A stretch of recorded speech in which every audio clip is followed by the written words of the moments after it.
Greetings, fellow investigators, and welcome back to our video podcast, Into the Darkness, where tonight my friends and I will be playing World War Cthulhu. I'm your host, Tom Rayleigh. Our scenario is The Angel of the Abyss. It was written by Matthew Sanderson, and he is also our game master. This will be episode 2. Our recap will be given by David Gassaway as his character, Pierre Tourmont. So, without any further delay, let's continue our journey into the darkness. David? Thank you. Great Mother, protect us. Operation Harling has begun.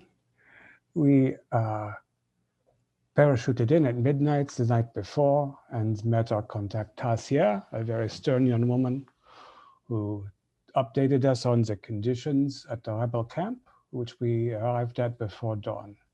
She explained to us that the two groups, a Las and a Des, are not getting along, one being right wing, the other left, and that there has been some curious sabotage between the two groups that is unexplained.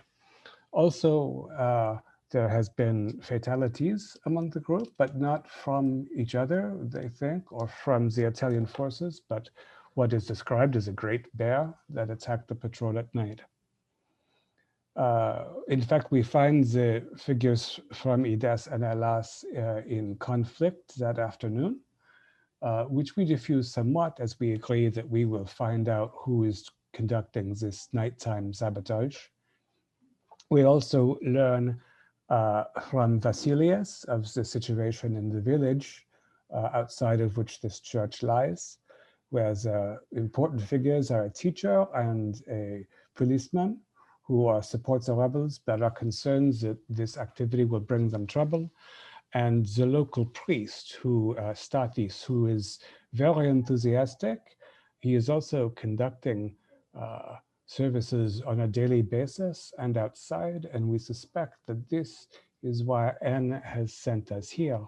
But there is also the troubling matter of this bear, which we learn attacked and killed a group of 4 on patrol who are armed, 3 of them dead, and the survivor whom we met is very traumatized and disfigured. And so we have gone to seek this mysterious winter grease bear that kills soldiers in the hills. We find the location where this battle occurred, the tracks of this creature, and the humans it carried away disappear under the rocks. When we see in the distance Italian troops enter the village, where Sacre Bleu, we hear shots. I pray thee, Great Mother, protect us. Amen. Right, thank you very much, David. So that is indeed where we left it. 3 rapid shots ring out across the valley. What do you do? I think that we should go see, don't you? If we take our binoculars, can we see anything from our current position? Yeah, you pull them out and start looking. You probably, as you're scanning around, you're trying to catch any sign of life in the village, and then you realise that pretty much the reason why you're not seeing anyone out and about is that they're all clustered in the middle of the town. Specifically around the front of the church. And it's from there that you see the Italian patrol car retreating and a few people running behind it, throwing what could be maybe broken bricks or stone after the truck, but it's retreating at such a speed that it's not being hit. And it promptly starts going back the way it came. So it comes back out of town and then starts heading west-east. So it starts heading back towards the train line. I mean, there are a few people that run after it, probably to the edge of town, end up throwing whatever they're carrying, shaking their fists, and then all start wandering back towards the center of town where this commotion is evidently, that's where it's focused. So the cluster, they're standing there, it's a living cluster or like cluster of bodies? It's people, they're moving around. There seems to be commotion, there seems to be definitely the town is on the move, as it were. Something has kind of rattled their cage. So the shots fired were not, as I feared, from the Italians. It seems as though the village itself is on the attack, which I do not know. Perhaps that would be a useful distraction for the Operation Harling. Yes. Oh, Helen, as she's looking down there, can see that it doesn't look as though any of the townsfolk are armed. Could It it, seems that they just were gathered at the front of the church, presumably for a congregation for a ceremony or sermon. you think the Italian maybe fired into the air a few times to get their attention? Well, but And then that the Italians then were repulsed. They turned around and fled. So Maybe them shooting the shot angered them and angered the crowd, and if there's only a few soldiers, you're not going to overpower a crowd. exactly. So, Or maybe the crowd didn't shoot. Maybe they were from cover positions, like in the buildings that opened fire on the truck. It's hard to say. Did they all sound like the same gun? You know. So your soldiers, your people that have been exposed to combat before, you're fairly sure it was a handgun that was bang, bang, bang in rapid succession. Oh, okay. All right. Maybe they weren't paying attention to the Italian and he fired, like I say, he fired into the air. Because as we look down at the village, do they suddenly look like they're surrounding somebody they're grieving over, or are they just going back to their religious service? I'll ask for a spot hidden for that. So that'll be for anyone who's bringing out binoculars and having a look, because you are quite a way outside of town. So Yeah, I can't see from here. Maybe see what their behavior is. Is somebody harmed? Carter? Oh, wow. 77's a success. The binoculars help. No, I pass. 77 out of 85. It's almost as if you're competent. Yeah. Right. You do catch sight that there is a small group that's going away from the front of the church, seemingly carrying, both under one arm or one shoulder, carrying away the priest towards what would be the equivalent of the vicarage. And I'm relaying this to everybody in my vicinity. Oh dear. Oh, Dieu, this priest is a very popular figure. This is most dangerous. Should we He doesn't take look this? dead, but Should we take it as an opportunity to go in and see if we can help? Well, I mean, it sounds like the operation's kicking off now, isn't it? Harling? that will be tomorrow night. Oh, okay. 11 p.m. Oh, yeah. Well, with that in mind, then yeah, we should probably go in and help. Now, I've been warned that the people in the town are not necessarily inviting. So we need to be. Vasily has requested of us that we give them warning. I do not want to have greater tension with the rebel groups, so we must weigh this.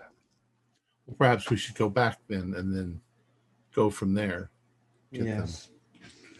It was said that the priest was vocal in his support for us, like very publicly vocally in support of us. Do we think maybe the Italians have got wind of that and maybe now they know? No, the Italians don't know that we're here. If the Italians know we're here, we're fucked.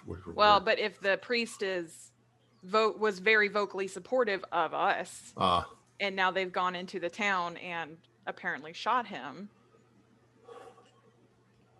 Yeah, who knows why the Italians shoot? Already this priest is acting very strangely with these daily public services. Perhaps the Italian, there was concern that this would draw the Italians' attention and that might lead them to us.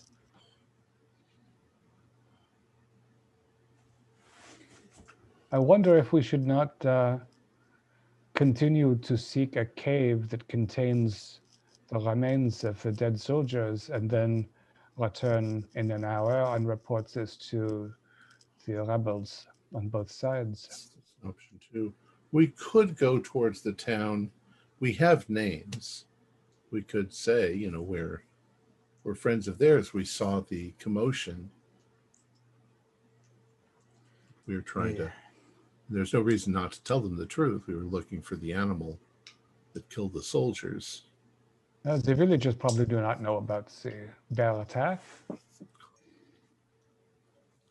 don't know. They did deliberately cover the site so it wouldn't be found by any Ah, passing villager. Yes, I believe Vasily has told us that only a few of the central people in town knew about the operation. Hmm. The village as a whole is unaware. well, I guess beyond everything else, we don't want to compromise our mission. Merely must balance the mission of Operation Harling against the mission of N. But I do not know if N's concern has to do with the priest, although we were told of him, or this creature in the mountains. Perhaps N that's one thing. is concerned with anything strange going on. So he knows he's sending us in blind. The only thing I do not recommend is that we split now and have only 2 or 3 of us look for a giant killer bear in the caves. No. Unless- If we can rip 3 people apart, well, 2. Yeah, it's probably best not for 2 of us to be walking around here alone. Well, looking up into the hills, does it look like there's a likely area? I mean, we kind of know the general direction that it went, but without having to do mountain climbing. I mean, is that possible from the landscape ahead of us? Should we keep looking? Yeah, I mean, Mount Oeta, I believe it is. Yeah, Mount Oeta isn't exactly. It's not the kind of mountain where you could only ascend it via severe rock climbing. Right. You could walk all the way up to the summit if you wanted to. It gets a little steep in places. It's significantly rocky the higher up you get, so the vegetation just disappears, and it is snow capped at the very top. Yeah. But other than that, if the person or the thing that whatever the bear, in inverted commas, went in a straight line, I think we discussed this last time, that if it Right. took the kind of continued its trajectory from the point of where the massacre happened, there's just rock and the mountain going straight ahead. You would be going up the mountain and then over the other side of it before you got to anything even remotely interesting as a geographical feature. Interesting as in challenging, not interesting as though there cannot be caves or crevasses closer. You would be, as I mentioned last time, you'd be very surprised if there weren't any caves here. Right. And because there's definitely caves in Mount And Giona it seems to the south.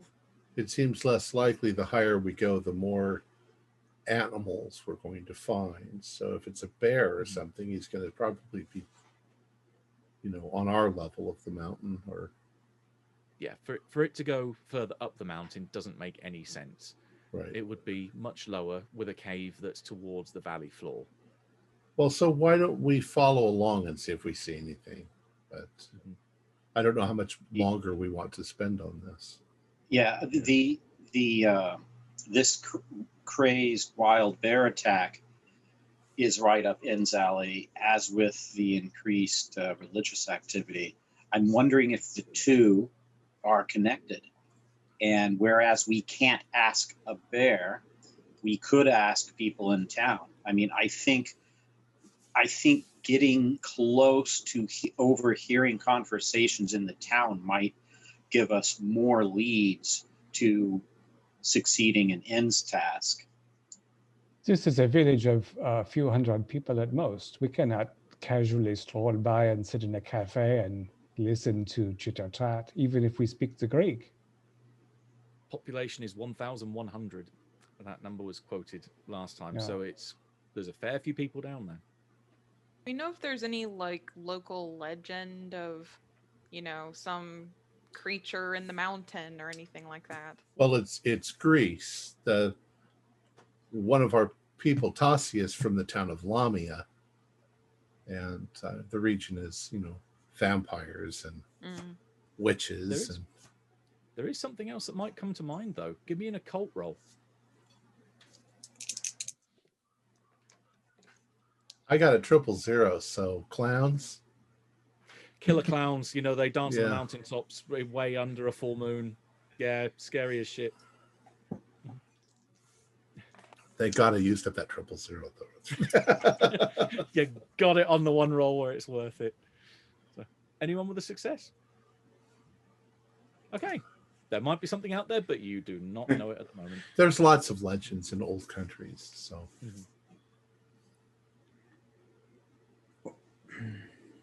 And you might seriously spook the villagers if you start talking about them too. They can be quite suspicious people. Although it's unlucky to be superstitious, but hey. Why don't we try the friendly approach? Why don't we go back to our camp, get an introduction, and then be on our best behavior and be friendly, and they'll open up to us maybe.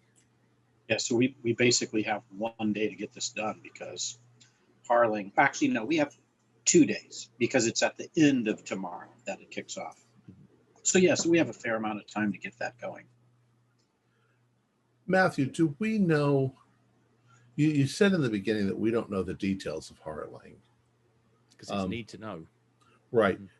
But do our characters know what they're planning? Do they know that they're going to blow up the bridge? And We have learned that there is a bridge involved, and also we have noted that it's on the rail line. So we have a good surmise, but not specifics. okay. In fact, if you are putting those kind of pieces together, there is a map that I can show you. Now, as it was said, the whole point of Harling is that it's to disrupt the transportation of fuel and supplies to Rommel's North Africa core, which is passing through Greece, then to being taken across the Mediterranean and to the North African coast. So the train line follows this route through here. There are 3 major bridges that go off viaducts, because they are ancient pieces of architecture here, that cross over the 3 major rivers that intersect this train line. If you're going to disrupt anything in a particularly spectacular fashion that it would take a long, long time to repair, it's going to be one of those 3 viaducts or bridges.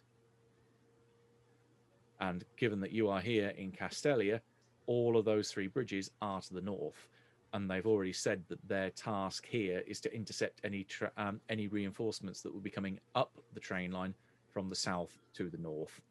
And Castalia is the town? Yeah, Castelia there. That's the village where town-stroke village where you're based. And where the little parachute is? The parachutes here mark the locations where the original team for Harling were dropped. I see. So not necessarily where you are, but you were dropped in just outside Owen Nakori. I'm terrible at pronouncing these names. Inohori. Yeah. So you were just north of that village there, and then that's the route that you took walking across to get to Castelia last night. Okay.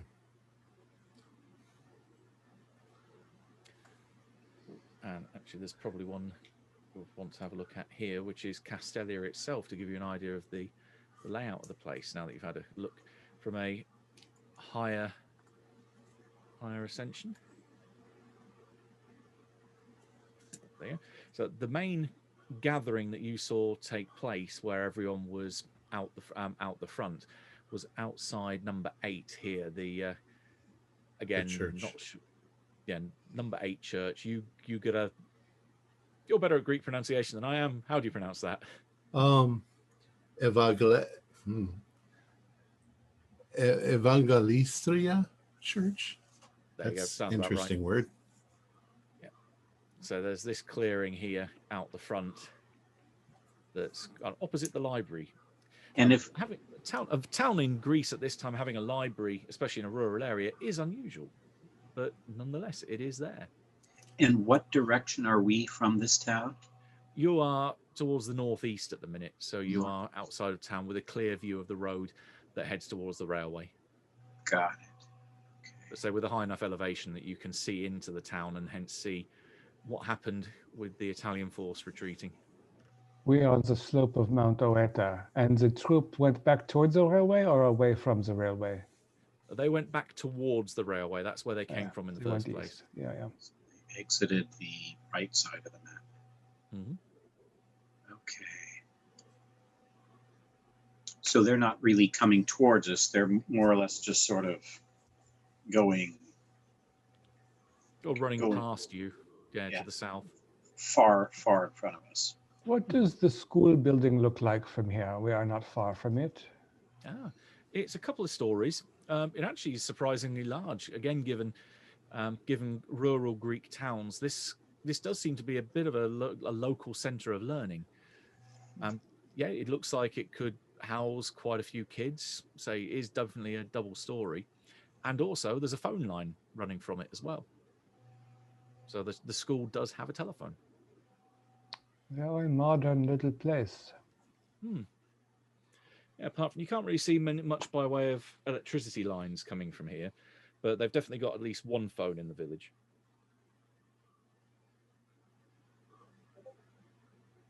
Excellent.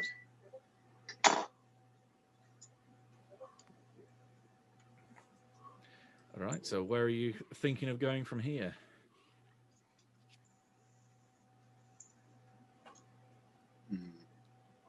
My preference is to hunt this creature while there is light, but if there is a stronger feeling that we must address the matter in town, then I agree.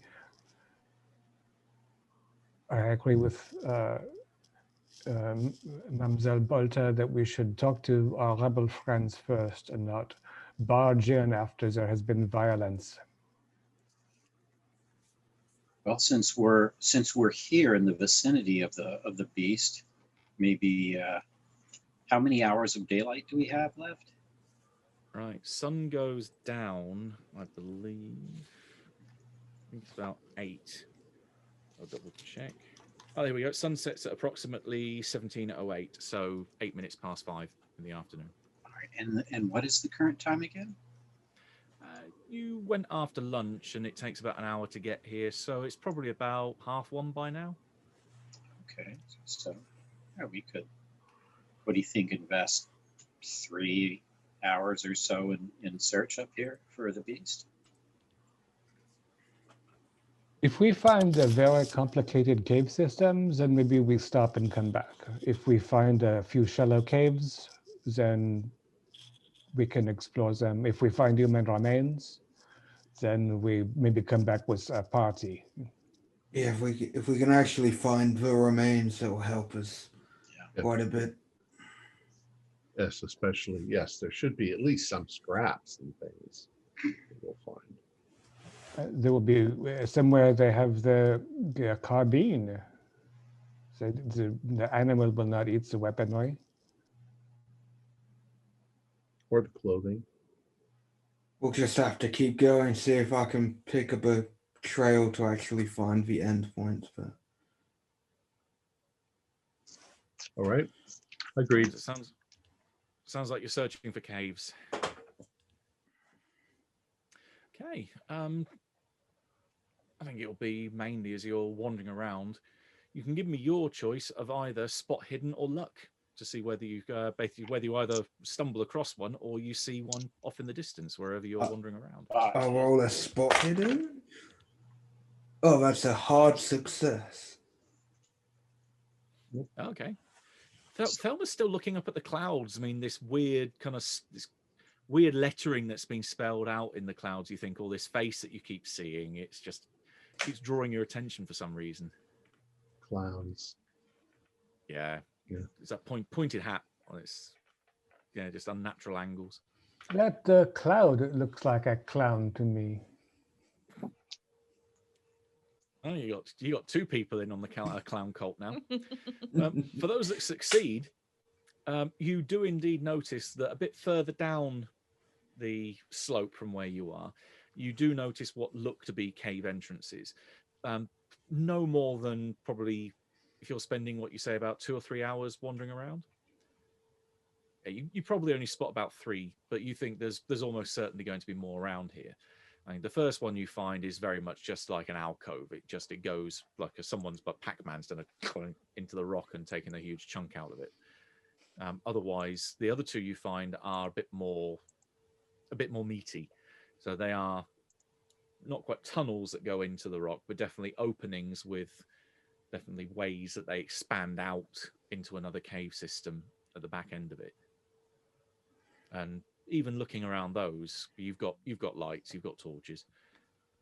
There doesn't seem to be any sign of any animal habitation of anything the size of a bear. No snagged clothing or bloody handkerchief or anything lying around. Nothing like that, but you can give me, let's say in the third cave that you go into, you can give me listen rolls. I start hearing clown noise. I don't even know. I'm hearing the same clown noises. But I got a hard that time, so Dream Hey. success. Ah, okay. Right. With the complete fumbles, thinking that someone's got bells on their shoes, yeah, you are completely oblivious. Let's say Thelma got a hard. What did Pierre get? All right, okay, nothing there. So just Thelma and Tom. Thelma's fairly sure that you can feel air rushing through here. so You it's a think, big yeah, I mean, cave. this is definitely, you can hear the rush of air go past you and you can feel it. It only comes in, God, maybe gusts every so often, just when the wind blows in the right direction. Tom's fairly certain that he hears water. You hear just drip, drip, but as if it's landing and splashing in a large pool of water. This cave must be large. It's breathing, which large caves do. I hear I water. also hear water. You hear water? Yeah. There could be a waterfall. There could be a pond, a pool, a lake. Yeah, I mean, looking around what you can see, there's no evidence of that to begin with. But you eventually, if you're working, where's the gust going, you can see right at the far edge of the cave where it starts to basically slope back up into the roof. There's a crack, and there's just blackness beyond it, and that's where you can hear this sound coming from. How big is the crack? Big enough for a person to go through? Nowhere near. Ah, I mean, probably a rat could climb through it, but that's about the biggest thing that could get through it. so there's nothing in here that could get farther into the cave. Certainly not a bear. Oh, definitely not. No. As far as we know, none of the rebels come from Calastria.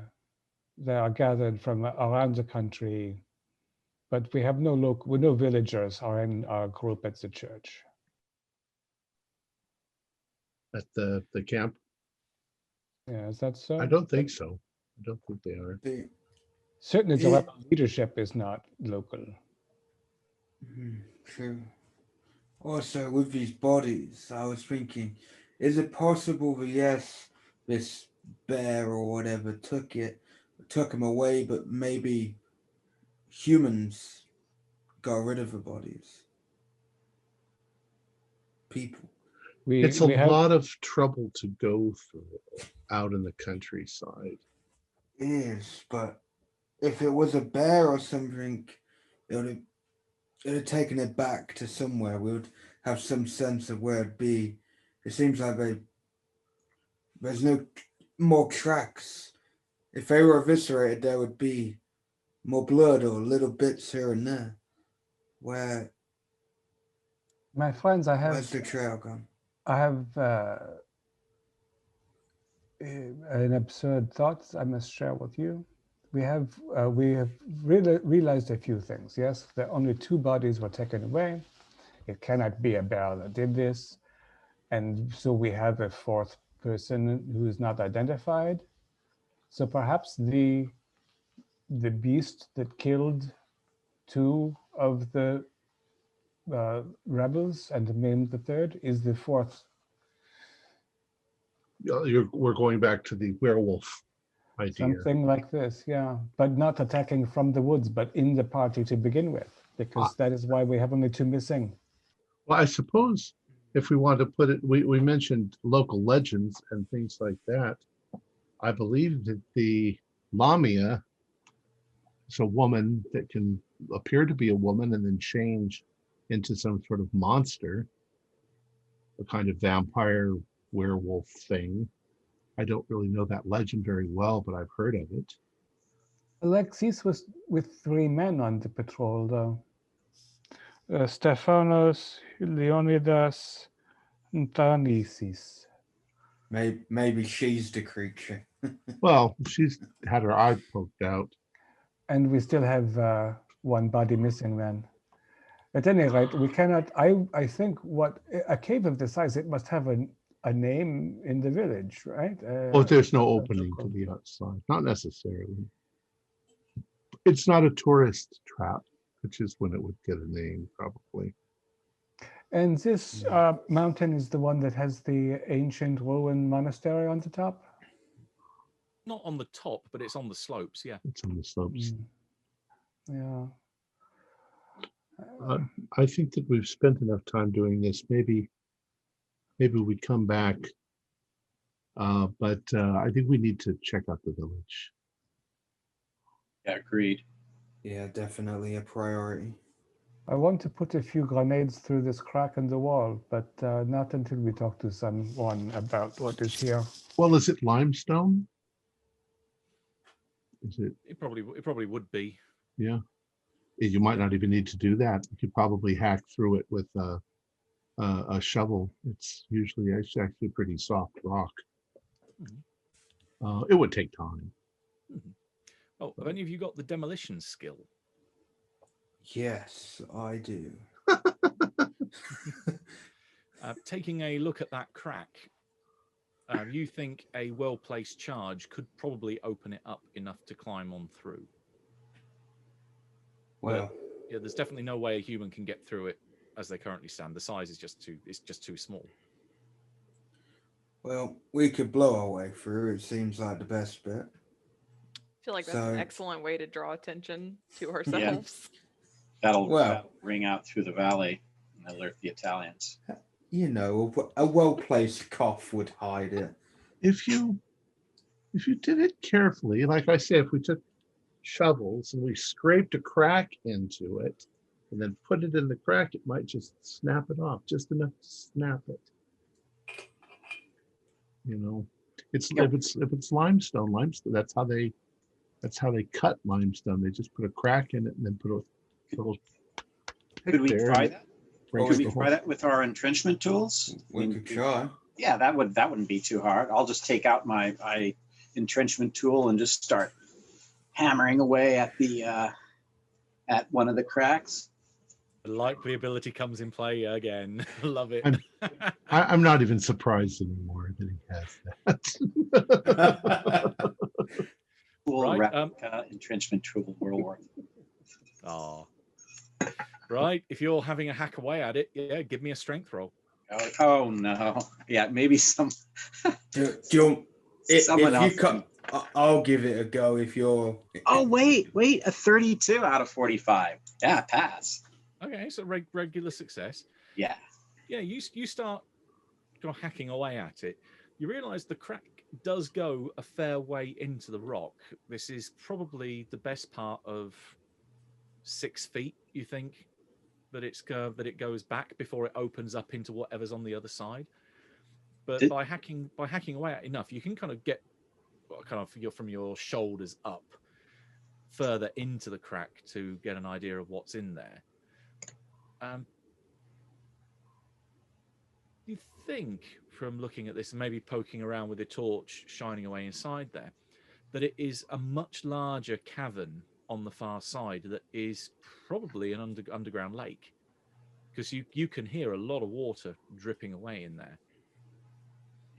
And just looking around from the group, who looks like the biggest, brawniest person here? On a scale of 1 to 100? Guessing Jack, the commando. I have 75 strength, so maybe. Yeah. What's your size? My size is 70. Oh, so you got a big old damage bonus, don't you? Yeah, I do. Oh, Here, Jack, try this. All right. I thought I'd let you give it a go. I'll step in. Give me a strength roll. Here's where I fail. Can I spend 5 luck to pass that?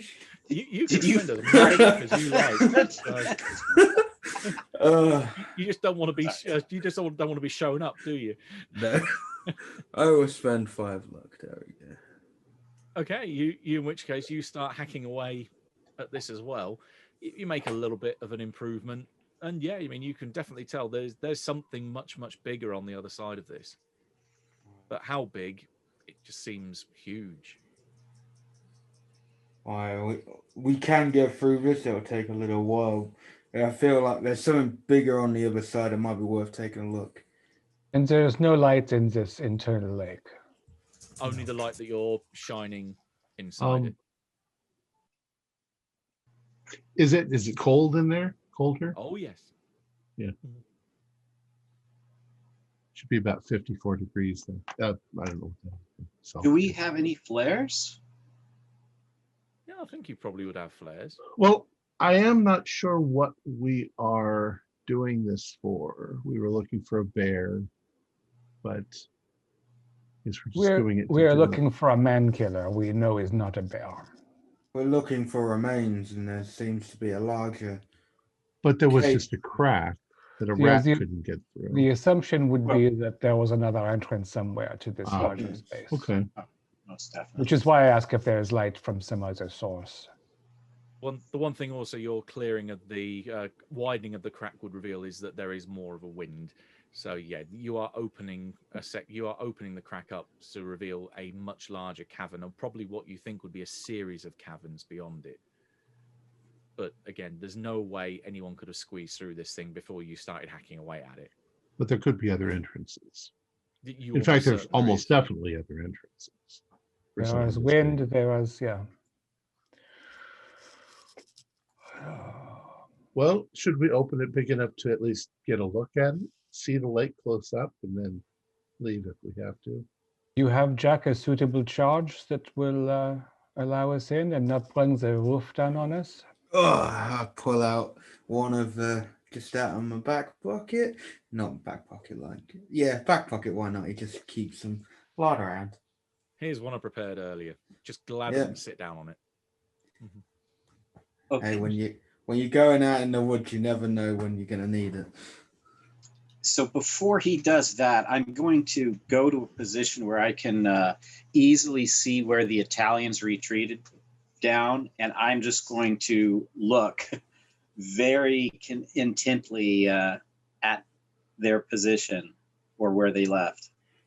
They are well out of sight by now, and it doesn't look as though anyone else is following, kind of returning from that same direction. The road's clear, although, yeah, actually, I'll throw this towards you. You do notice beyond the road, on the other side of the valley, you can see what look to be two figures walking in that general direction. So from the west to the east, having bypassed the town, and they are wearing what look to be kind of resistance uniform. These are two members of the Elas, the left-wing leaning group. Two men with rifles slung over their shoulder, trying to do their best of hiding using vegetation to mask their route. But it seems like they are heading out towards that end of the valley from where the Italians went. Okay, so they're doing their job. They're gonna carrying attacks, keep them on edge, And probably our guys know about the village. They probably saw what happened or heard what happened. That is suggested, I believe, yes. Carter, can you see if there is still a procession of the religious, or has the public square grown more quiet? oh, I think I see. Yeah, most of the crowd's dispersed by now, so they look as though very much they're going back towards basically back to daily life. So there are people out on the streets, there are people moving between shops, and it seems like a normal village day. There is still a little bit of a gathering around the vicarage, where the priest was taken away to, and he was taken away with people kind of carrying him under each arm. So he didn't look as though he was dead, but they were helping him get back to the church, get back to the vicarage. Jack, see if you could like drill a little hole or something. Use very small charge, so that it doesn't make a lot of noise, but cracks the stone. Yeah, I can attempt to do something like that. Yeah. I have also studied the demolition a little. Perhaps I can assist. Okay. Very briefly, the Italians that fled when they went out of sight, how far is that? Is that like 5 miles? It's Or probably more? not that far, but it is definitely in an increment of miles. Because if it's just like a couple miles, yeah, this is going to be heard. Not But necessarily. if it's like 10 miles, if it's just a firecracker sound going off, we're not blowing up the mountain. oh yeah, but I mean, I figured a stick of dynamite's significantly That more would be than- too much, probably. That would cause the whole thing to collapse on us. Yeah, A you little reckon bit. it's a couple of you reckon it's a couple of miles to the train line, but Got it it. depends on where their base of operations is in relation to the train. So they're going to be at least a couple of miles away. Okay, and if this is going to only be like an eighth of a stick, then yeah, okay, all right. Whew. Don't worry, Carter. I kind of know what I'm doing. I figured. Kind of. That's remarkably reassuring. Give me a Hey, demolitions roll and see how well you do. I'm a commando. I have to be able to do certain things. This is where he asks, "Can I spend 25 points of luck?" No, here's where I go. I got 99 and I can't do anything. Right, Pierre, do you want to give, as you said, you've got demolitions. Do you want to give me a roll on that? Just basically say no before he goes to like. That's the red wire. The red wire. Deep 9, we're all going to die. I would very much like to help. However, I rolled a 75 for my 25. Okay. And I think this means the fates have spoken. I could spend 50 luck and have a little luck left, but I think that fate has answered. I'm gonna blow myself up. Right. Shit. Well, no, it's not quite that. This is the Operation Harling moment of you're only supposed to blow the bloody doors off. You think, well, this would definitely be a good position to try and widen the crack. So you end up drilling a hole into the rock. You put your little bit of a charge in, and then wheel out the detonator. Pull up the plunger, and then there is indeed a boom inside the cave. It's not a tremendous boom, but the rockfall that follows is much, much louder. And you just hear this and this almighty crunch as the ceiling comes down. And after the dust finally settles, you not only opened wide enough that crack for people to have got through, you could have probably got a train through it, and that's what brought the roof down. I may have miscalculated by a little. Demolitions expert? Is that what you said you were? No, I just said I knew a little A about them. passing familiarity with it. They almost definitely heard that in the village then. Might have felt it in the village. Well, in fact, There's not an avalanche starting, is there? Or? No, but you have pretty much brought that side of the cave down, the interior of it, the ceiling came down, and pretty much the whole thing is now buried behind probably about 20, 30 feet of rubble that wasn't there before. I hope that's not like their water supply. Well, that hasn't happened before. Usually, I'm pretty good at this stuff. Should we leave like naughty stepchildren? Well, Helen can definitely see, looking down at the village, that a few people have noticed this sound from up on the slopes. If anyone asks, it wasn't any of us. Well, what now? I mean, we're And already so- here. We already did it, right? We mu- May as well. Should we just continue in? Did we obliterate our ability to see into the next cavern, or is there a greater? Yeah, we need. You brought the roof down in the Oh, cave. I've- There's oh, now yeah. 30 foot of rock separating you from where that crack used to be. Oh well. I made it worse. Yeah. All right. It was a group effort. Hopefully, in the process, we got rid of the bear. But also, we might have got rid of some. We might have covered some evidence. So. We might have just collapsed the cave. So, Well, shall we go I'm back? afraid there is little yet for us to do here, and we might as well not be here if the villagers come to look. and we didn't do it.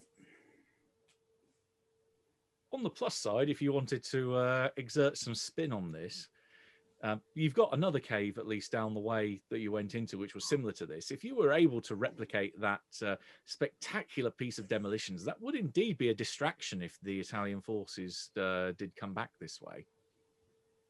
This is a very excellent way to present our activities this afternoon. We just did a little bit of landscaping. Exactly.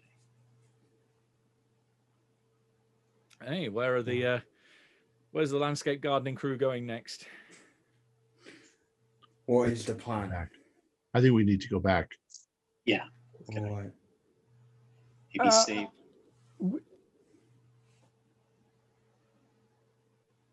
Okay, so you're heading back to the church on the outskirts of town. Correct. All right. You start heading back there then. Give me who has the lowest luck in the group. 65. Same. Same. I have 45 now. Yeah, 55. Jack, you can give me a roll. Yeah.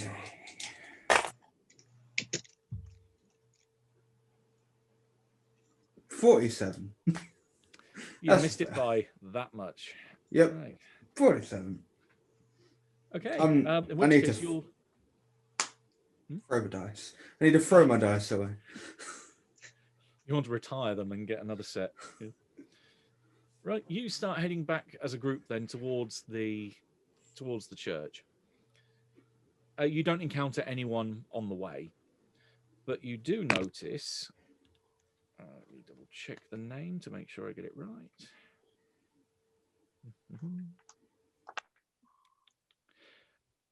You do notice Tassia, that she is doing a patrol over the north side of the valley. So you're pretty much going east-west. She's going west-east, a little bit further up the valley than you are. But you notice her, she kind of just raises a hand to you and carries on going. So she has seen you out and about. And then as you go back down the main route towards the church, you don't notice anyone else. So you arrive back at the church by probably about, so you spend about a couple of hours, 2-3 hours doing that. It's going to be getting close to dark by the time you get back. So you've probably got about another hour of daylight left. Okay. And people seem to be starting up the normal evening routine. I mean, there's obviously people in the mess tent. The dinner's being served. Those that aren't taking meal now are still out on patrol or doing patrols around the camp. You can see there's still people that are around towards the back, keeping an eye on this, the various huts there where they've got their armaments, their equipment, etc., to stop any sabotage taking place. You are met when you get back by Yanni, the rather gruff ELS member. He comes over to you as you arrive back and asks, so how was the day? Did you accomplish much? I think we can say justly that we have learned a few things, but accomplished rather little. Do you know what happened down in the village, Yanni? Yes, we actually have one of the locals. He gestures behind him to the church. Says one of the locals came to see us. The school teacher, Katina. So she was just informing us of what happened, and he kind of gestures for you as a group. If you want to Yes. ask her anything, she's still here. So he leads you over to inside, where, talking with Vasilios, his boss, there is Katina, who looks like this. So she has the kind of almost traditional look of a librarian about her, say half-moon glasses, long, fairly slender body, say long neck, hair quite neatly combed back in place. Looks a little bit stressed, as if it's been a very long day already. And yep, she's talking with Vasilios, and they both turn as you come into the main body of the church and say, "Oh, welcome, welcome." And Vasilios starts to introduce yourselves to her, saying, "These are our members from overseas, our friends from overseas that have come to help us." Thank you so much, Katina. She kind of, you can see her tense a little bit more when mentioned about overseas. And yeah, she just kind of, you can almost see her imperceptibly shake her head from side to side. Like, bringing more people here is just increasing the risk. There was an Italian patrol earlier that came in. There was a commotion in town, then they left quickly. Were you aware of what was going on there? I was there when it happened. Yeah, I mean, it's a patrol that's come into town a couple of times over the last few days. They almost seem to be taking a daily attention now to the sermons that Father Iordno is giving in town. The way I read it is, if they're worried that he's growing or breeding insurrection in the town, that he's deliberately trying to get a force to act against the occupying force. And he didn't help his cause with some of the stuff he said. And it's not the cleverest of rhetoric that he decided to spout. So when the Italian troops turned up, they just made their presence known in an effort to try and intimidate him to stop his sermon. Instead, he just started yelling at them about how the Almighty, the wrath of the Almighty will descend upon them before they're cast into the endless abyss. Really kind of hyperbole rhetoric. And the lead Italian came up and pistol whipped him, and then had to shoot into the air to stop the front row of the congregation rushing forward and taking them down.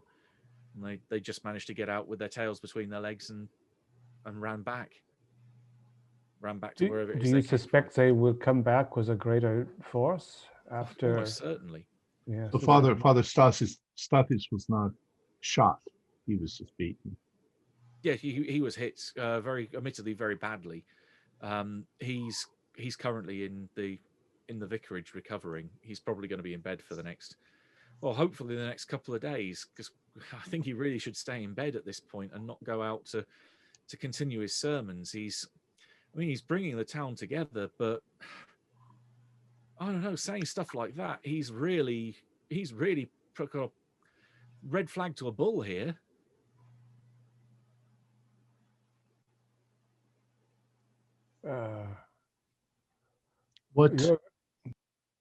What sort of things is he saying? What is the gist of his sermons? He's convinced that he's saying that he's been told by God that God's chosen executioner has come, that soon they will wipe the Italians from our lands and drive back the oppressing forces, that the angel of the Lord has come to protect them, that the forces of heaven are on our side, that God walks with us.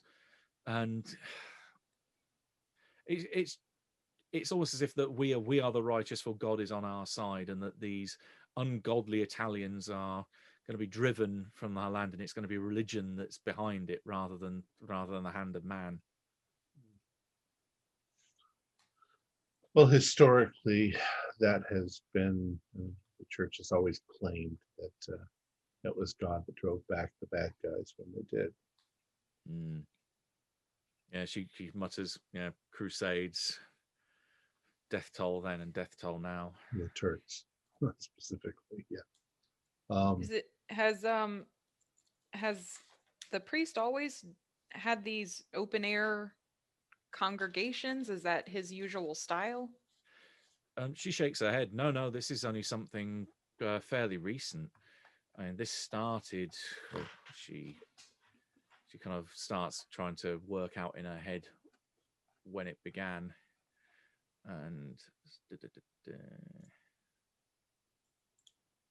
as the GM looks back through his timeline and tries to remember the exact date.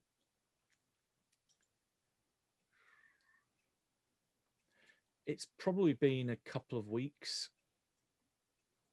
Oh, so very recent. Was there some Yeah. event that, was there something publicly that happened that changed his approach? No, I honestly can't think of anything that happened at that point. But it was, if I remember right, it was probably, it was a couple of weeks, no more, probably a couple of Sundays ago. It was just a regular sermon that or regular scheduled sermon that he held, but it started to take on this more preaching aspect, this more vocal, more passionate tone. And when did the bear attack start? The bear attack was on Friday, the 20th of November. Just a few days ago. Okay. Yeah. So that was, in fact, 4 days ago, because it's the 24th now. So 2 weeks, 4 days. There's no direct correlation. This Italian patrol, were they pretty much ignoring your village until the priest started proselytizing out in the open? This is what kind of gathered their attention? They were coming by weekly, then they started coming by 3 days, and now it's daily. Right. So they're worried about large scale gatherings of people, because it is potentially something that could lead to a riot. It's a mass gathering. It makes sense why they're suddenly looking into this. Well, perhaps now that Father Stathis is injured, you won't have any gatherings for a few days, do you think? Well, that's what I say. Hopefully, I mean, I'm fairly close to him. I mean, we're between myself, him, and the constable. We're effectively the three pillars of the community, you could say. So, I'm hoping he was. Would you mind if we came into town? She kind of almost does that plumber thing of breathing through her teeth for a second. Why would you want to come into the town? Well, I have interests outside of our current mission. I'd like to talk to your father, Stathis. Is that possible? Does he speak English at all? He does a little, yes. Likewise, myself and the constable also, well, as you can tell now, speak English. If you wanted to speak just to the Father Stathis, then she kind of ums and ahs and kind of cocks her head to one side. This would be the point where you give me a persuade roll. I personally am very interested in seeing your village library. Are you kidding? Was that another 00? No, I've got 75 persuade and I rolled a 99. Oh, ouch. Do you want to spend a load of luck? Or it's a lot of luck to spend, isn't it? 24. Or do you want to try and push it in some way and maybe risk some negative fallout if she refuses? How about I'm going to try. I'm going to push it. I'm going to try and be. Do I still roll persuade the same as before? I'm going to try to do that sort of thing that I did with the guys, and make it kind of, tell her about my family. See if I can get her more trusting of me. Oh boy, what's going to happen? Should pull out a gun and shoot me in the head. I got a. Oh wait, do I have to get better than But you have to half? succeed. I succeeded. I succeeded.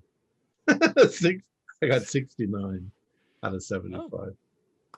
In which case, she doesn't. This seems to be a tactic that works. I mean, she does start to warm up to you a bit, and she says, "Yeah, I don't see any problem then.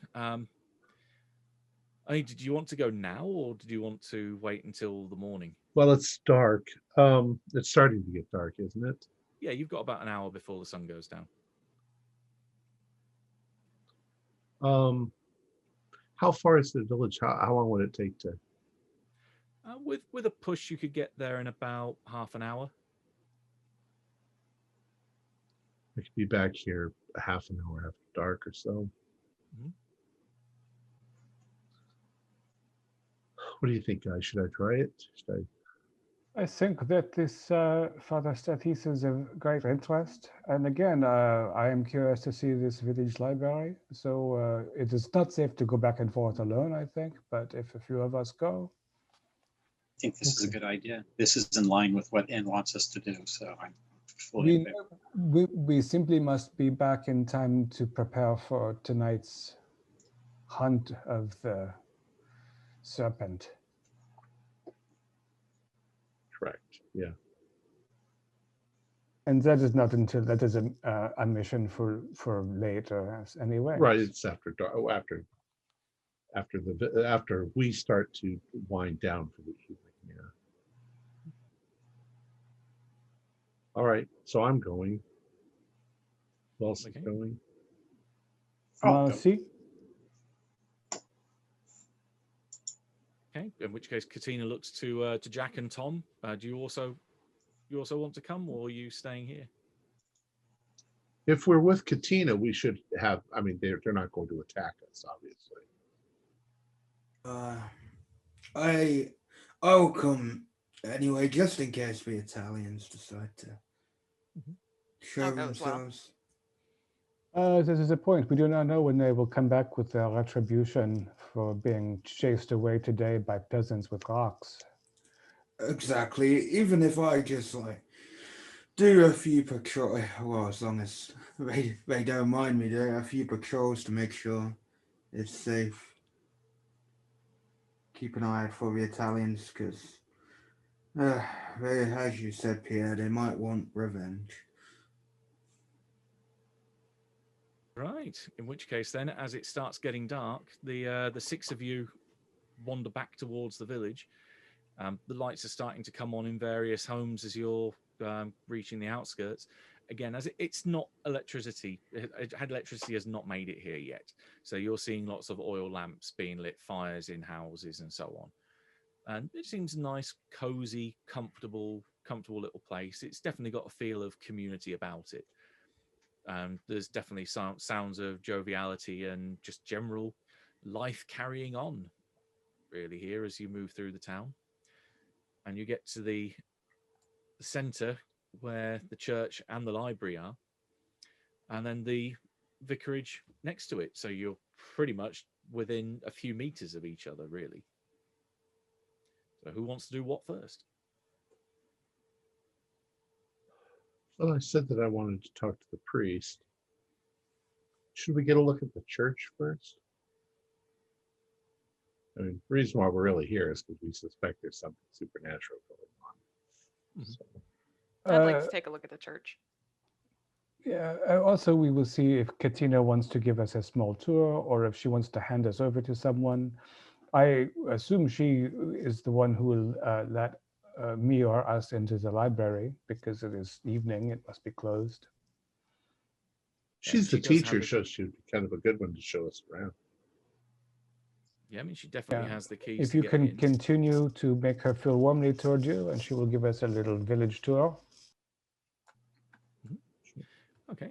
In which case, as you arrive in this area, you do notice there is a man that stood by the front door into the vicarage, very much standing guard, and looks like this. So he's a He's a quite tall guy. He's kind of almost like like a mountain that walks. Got a bit of a short, stumpy neck, though. It's almost as if his neck just descends into his chest. Otherwise, fairly rugged. Is a fairly strong-looking guy. You think? Bit weathered face. He's definitely seen some stuff. And his kind of eyes narrow slightly as you, as a group, come into this area between these three buildings. No one else is around. Then he kind of just nods at Katina, and then says something in Greek. She replies, and gestures for you to, as a group, to come over to see him out of the front, outside the front of the vicarage. And at which point, when you get close enough, he switches to English in a nice, quiet tone, so it doesn't carry very far. Saying, "You are with the resistance." Yes. Oh, he again just shakes his head. Why are you in town? I thought you people were keeping out to the church.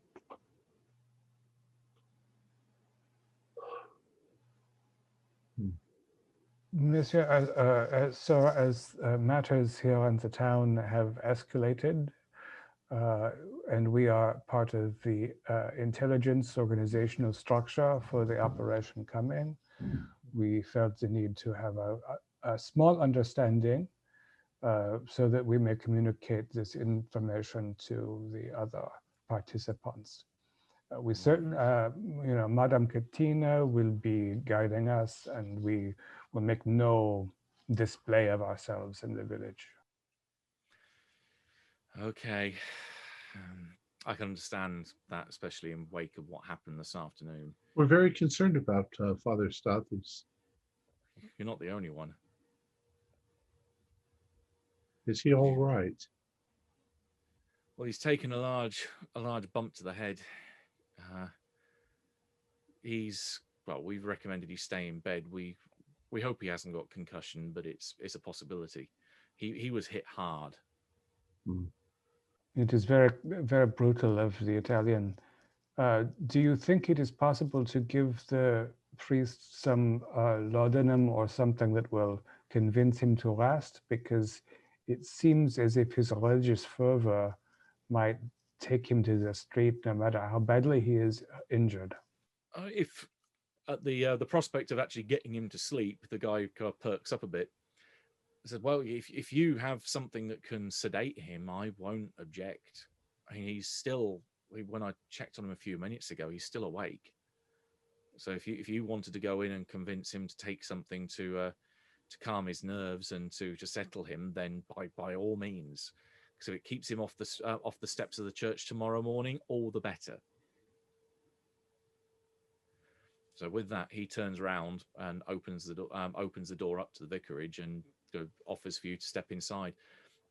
You find him easily if he's in his bedroom upstairs, so straight up the staircase, and it's the only room up there.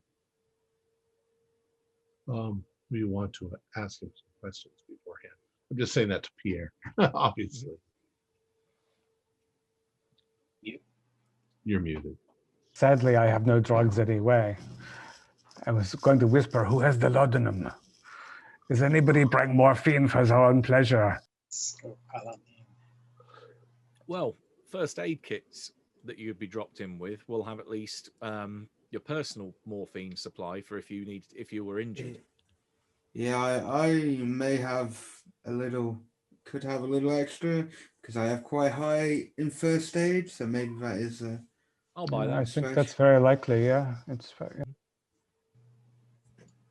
But first we learn what is in the priest's mind. What, if anything, he has been contacted by, but realize, of course, it might all just be nonsense. We'll have to see. All right, so let's go up and talk to him. Should we bring something with us, tea, or I'll get a glass of water or something from the kitchen for the Oh, the morphine's not pills, is it? Or is it pills? They're not really ampules, so I it'd think be it, yeah, it would be an injectable. Is Katina joining us to visit Stadvis? she will ask if you want her to come inside as well. Otherwise, she'll quite happily stay outside with the constable. Did she Yes, say he has limited English or he speaks English well? It's limited. So he will be. You kind of can maybe catch the gist of what he says. So having someone that might be able to interpret a bit better there might be helpful. She might freak out though if we start asking certain questions. So. Mm-hmm. We depends can what you ask want her to to come in and explain something if we are confused. Okay, that sounds good. In which case, she says, "You know where you can find me. I'll be outside if you need me." All right. Wondering. Okay. The inside of the house is pretty dark. It doesn't seem that any of the lights, or rather any of the lamps, have been turned on. But you can see, with the ambient light that's left, there is a stairway that goes upstairs to a landing, and then there is just the one bed. There is just the one room upstairs. It's not a particularly big vicarage, and you can hear at least moving around up there. All right. At least bed squeaking anyway. Okay. There's a pause, and then in Greek, he says something in Greek. We'll open the door. Good evening. In which case, there's inside the room that you see. It's very sparsely furnished. There's pretty much a bed. There's a bookcase with some books on it. There's a writing desk with a candle that's on there, which is lit. So it does provide a little bit of light in the room, but it's still fairly dim. A window that looks out over the back garden, and a couple of things that you spot. So first of all, there is the priest himself. Giordano. He's still dressed in his robes, but it looks like someone's helped him into bed. You can see his shoes are kind of sat on under the bed where they've been tucked in, but otherwise he's then covered up by his blanket, and then obviously his robes underneath that.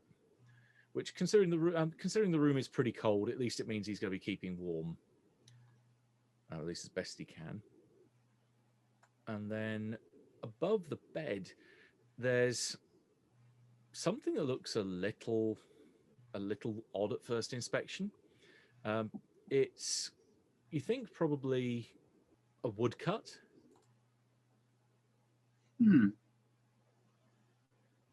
That's almost the opposite of what you'd expect. You'd expect the guy on the top to be the good guy and the devil to be on the bottom. Well, like Saint Michael destroying the devil. But if that's what it is, people can give me an occult roll if they like. What even? Nope. 31 out of 10. I will spend 5 luck to get it from a 10 to a 5 to succeed. Okay. Well, in which case, you are able to identify what particular figure this represents. It's described in a few different ways in the Bible. It's both as a place of destruction and as an archangel of the abyss. This is Apollyon, or that's in Greek, or Abaddon in Hebrew. In the Hebrew Bible, Abaddon is used with reference to a bottomless pit, often appearing alongside the, I've probably got to butcher the pronunciation again, the Shoel, the realm of the dead. Sheol. There we go. In Revelation 9:11, Abaddon is described as the destroyer, the angel of the abyss, and the king of a plague of locusts, resembling horses with crowned human faces, women's hair, lions' teeth, wings, iron breastplates, and a tail with a scorpion stinger that torments for 5 months anyone who does not have a seal of God on their forehead.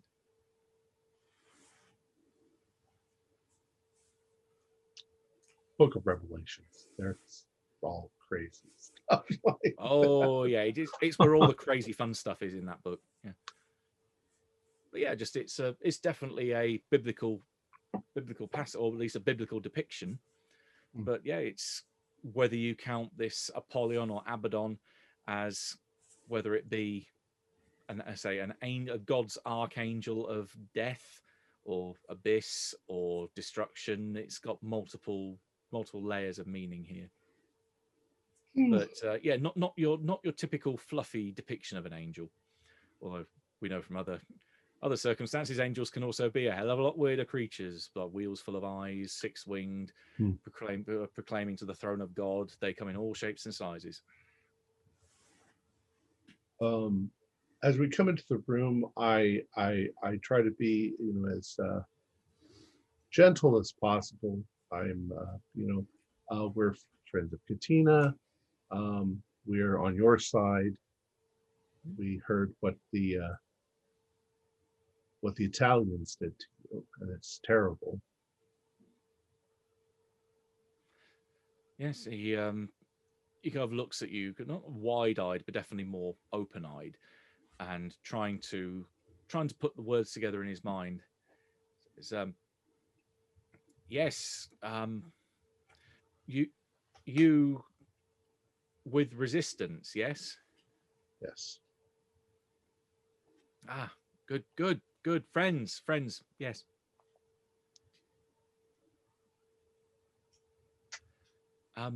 How me help?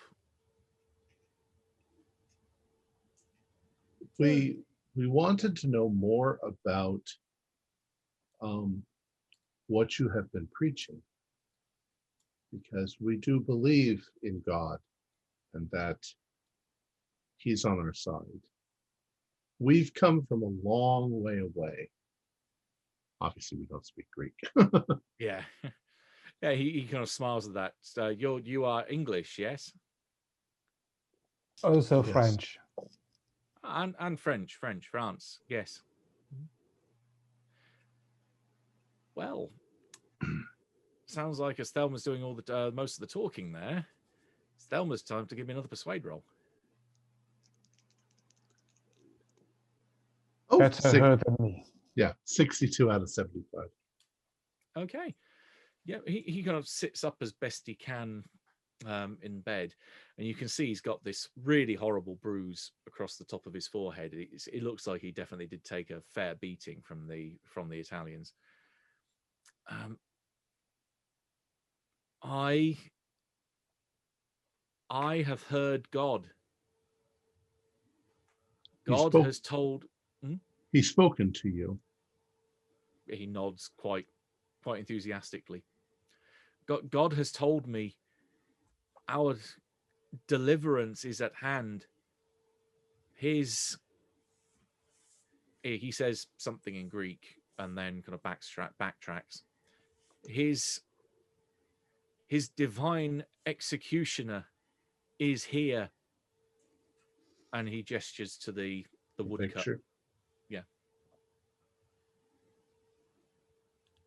The angel is here. The angel will protect us. Have you seen this angel here? He nods.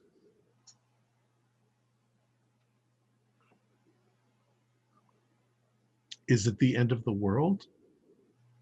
He just shakes his head. Not our world, but the end for the Italians. Well, we hope so. And for the Germans.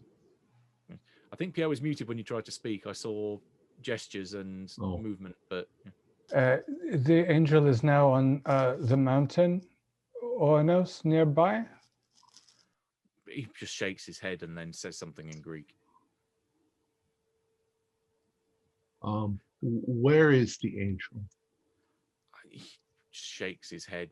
I do not know. He kind of puts his hand on his chest. Maybe in all of us. I see. But God spoke to you. Through his angel, yes. Through this angel. Where did this happen?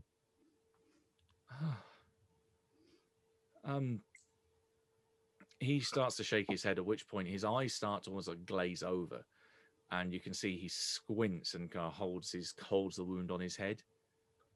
Can I get like a cold compress, a handkerchief, or I mean a towel or something, and get some water on it? And put it here on its Yeah, head?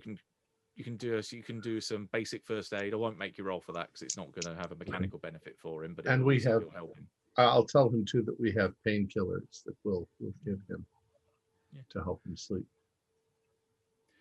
Yeah, in which case he nods and says, "Yes, I must rest. If I'm to perform a sermon tomorrow, I must have rest. But yes, I saw the angel on the mount. Just as I was getting closer to God, so did he send one of his own to me." This is a miracle. Father, must you preach again a sermon tomorrow? I think the Italians will come back with more violence. Which, if they return, the angel will destroy them. The streets will run red with their blood. We will be free. Is there, however, it matters not if you wait a day or 2 days, so you may recover, no? You can give me a persuade roll to see if you want see if he takes pretty much your advice. It would be quite lucky, but it is possible. Yay, 94. I do not have so much luck. Do you want to push it and potentially risk some negative consequence?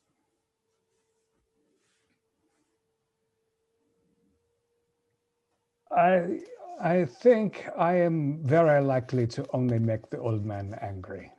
Mm-hmm. Fair enough. He kind of nods and says, I understand what you say, but he kind of points to himself and then gestures in a kind of wide angle. I am their father. I must perform my duty.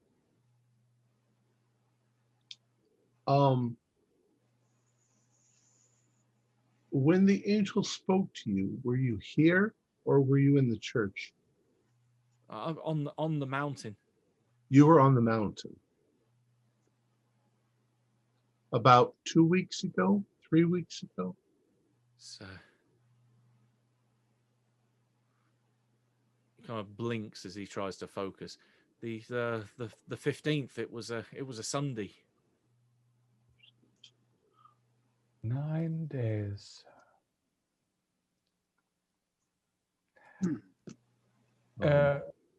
Jack, do you want to see if you can do anything to improve his injury? Yeah, I have some morphine if he wants. Did Katina, I'm sure we asked, what kind of care he had gotten. Mm-hmm. Pretty much what Thelma's just done. They've basically taken him upstairs, put him in bed, and then put some compresses on him and generally tried to get him comfortable and just say, right, lie down and sleep it off, because there's not much else that they've got in the village that they can use at the minute.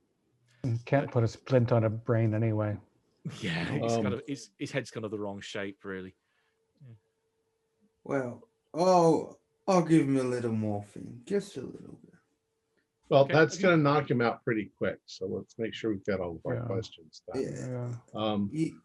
I've got to get it out the bag anyway and set it and get it all prepped. So you got time.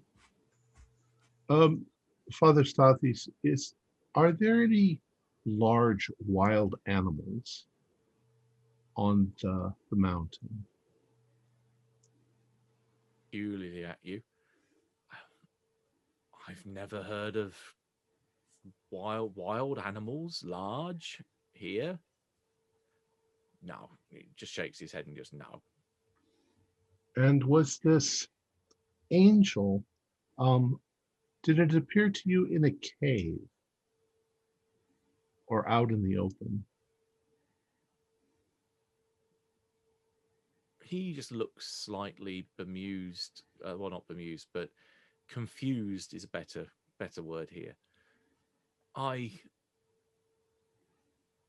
can't remember. You can't remember. And did it look like this? And I point to the picture. Or did it look more like what it says in the Bible? I saw the wings, I saw the body, I saw the heavenly glow that surrounded it, this blinding glow. And the angel speaks to you in Greek, or it speaks inside the soul, or The soul. Yes, soul. Are you able to summon it? He almost laughs at that. I do not dare play God. No. Well, we're going to kick the Italians' asses. Pardon I'm a woman. I'm not supposed to talk like that. Not in Greece, especially. No, he agrees vehemently and says, God walks with you. Have we done speaking, ladies and gentlemen? I think so. I can't think of anything else. Jack, is there an amount of morphine you can give him that is safe but will make him sleep, say, until tomorrow night? Although now that I think about the demolition, yeah, he's not exactly a doctor. You're expert. Probably the full dose wouldn't be harmful because they wouldn't give you a full dose that would kill you. Have you got medicine rather than first aid? Not demolitions. I just have 5 in medicine. Oh, give me a roll. Oh, Jesus Christ. No, not with medicine. My medicine knowledge is... Okay. Yeah, you are more a trained first aider rather than a doctor. Medical. You honestly don't. You are fairly sure you could give him a double dose of morphine, but you just don't know how long it will keep him asleep for. Right. It will keep him asleep for a while, but you don't know how long. I'll just give him the dose I was going to give him, and we'll stick with that. Try to rest. Okay. And yeah. You got to stab him with it, and promptly. Yeah. And within a few moments, he is out like a light, and probably snoring. I didn't screw that up, ladies and gentlemen. it is better to be safe than sorry. If we kill the priest, then we have a very ugly business with the village. We could have handled that slightly different. We could have given him a small dose and then questioned him further, because he would have become very susceptible to answering any question. I do not think he is a man who is keeping secrets, because No, I don't think so. Yeah. Too blind with his belief. Told on English might have lessened a bit too as we did that. That's true. Well, That's true. He might have been very honest in Greek. Are there any books in this room that are not in Greek? No, they'll all be in Greek. Are there any books in this room that have strange pictures on the front of them, like monsters or occult symbols? You are fairly sure that, having a look through his one bookcase that he's got there, that the vast majority of the books seem to be religious texts. And none of the bindings are very strange looking? No, there are some which are leather bound and some which are evidently old, but given the way they're laid out, they almost certainly appear to be Bibles, or at least other such tomes. There's nothing that screams "I'm a mythos tome in Greek" on that shelf. No little statues of Cthulhu on the shelves. No, to be fair, any kind of decorations in the room, it's a fairly Spartan room. There's very little by way of aesthetically, anything that's aesthetically pleasing here. About the only real art or anything weird is that woodcut above the bed. Right, right. I wonder All if right. anyone saw him the day after when he came down from the mountain. If anyone spoke with him.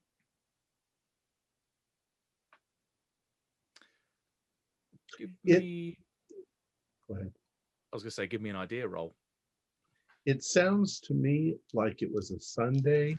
Probably after church services, he went for a walk. A hard success. Why was he up there? The kind of the thought pops in your head. Why was he up in the mountain up on the mountain in the first place on a Sunday, which would be in theory one of his busiest days? Mhm. He went up there for a reason. Hmm.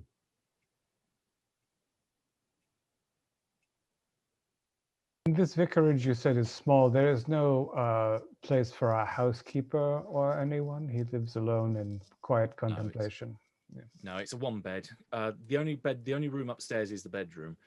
Downstairs, you've got a very modest living room that kind of almost opens up directly into a kitchen dining area. And then there's a small outhouse out the back in the garden. So even then, that's not in the house itself. There were like several churches in this town. So there are multiple priests, I'm assuming. I wonder how these other religious leaders feel about Stathos's new behavior. Or if they could even shed some light on what he's talking about. The only other destination I can think of up on the mountain would be the monastery. Maybe he went up there for some reason. Quite possibly. He doesn't have like a junior priest or an assistant at the. No. Okay. We'll say that if you wanted to have a look around the stuff downstairs, you might be able to piece together some kind of the telltale signs of this place has been lived in for quite a while. You think it might have even at one point been a family home. That there might be evidence to say that one of the living room downstairs might have actually been a child's bedroom at some point, but it's been renovated. That it seems like he has lived here for quite a while. He wouldn't be surprised if his father before him was probably the priest here as well. So he's been here for a long time. I was I'm expecting an older man, so yeah, it would make sense if he were in a lineage. It could also be that he was married at some point. Maybe his wife is dead and buried up on the hill. Or his father. You don't see any signs of a wife, but you'd probably find not so much pictures, but maybe sketches of like drawings of him and a father and mother figure. Maybe they're buried up there. Maybe we can ask Katina. Maybe she'll know a little bit more. Oh, Yes. She's still outside. Yes, and I still want to see her librarian.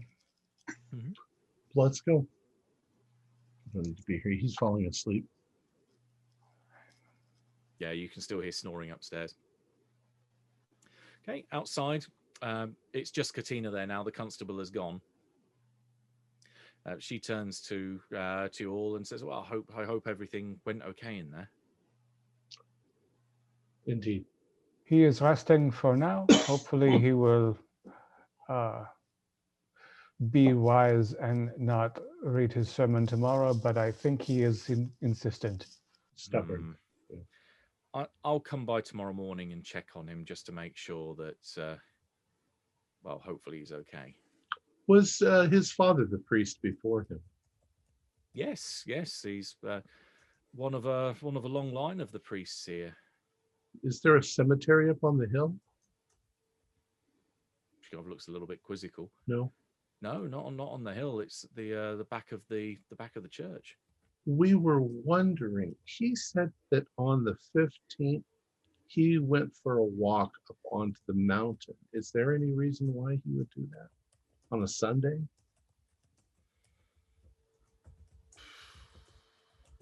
She looks and she's in deep thought. I'll ask for a party luck roll to see if she can remember something. Oh, that's you, Jack. That's me. Oh, 15. That's a success. Yeah, the little light bulb moment happens, and she says, "Yes, actually, on the 15th, yes, it was. I presume it must have been that time ago. Yeah. Yeah. I mean, he did go outside of town. Two of the it was when the first resistance turned up in town. There were a couple of scouts that arrived ahead. I mean, this back in September, the Elis turned up here. Vasilios trying to do a recruitment drive when when Stathis proclaimed his allegiance with them and tried to encourage the rest of the townsfolk to join. They weren't so eager so much to join for worries of reprisals. But when all this, the reason why you're here, when all this started to formulate, and they decided they were going to set up a camp near here so they could have access to the train line. A couple of scouts were sent to meet up with Stathis and examine potential points around the area that they could use as a base camp. I mean, they walked all the way around the village and all the way around the valley, and eventually settled on the church where you're based.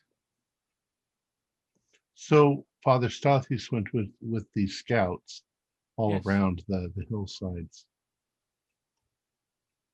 Do you know who the scouts were? Letting the luck roll ride.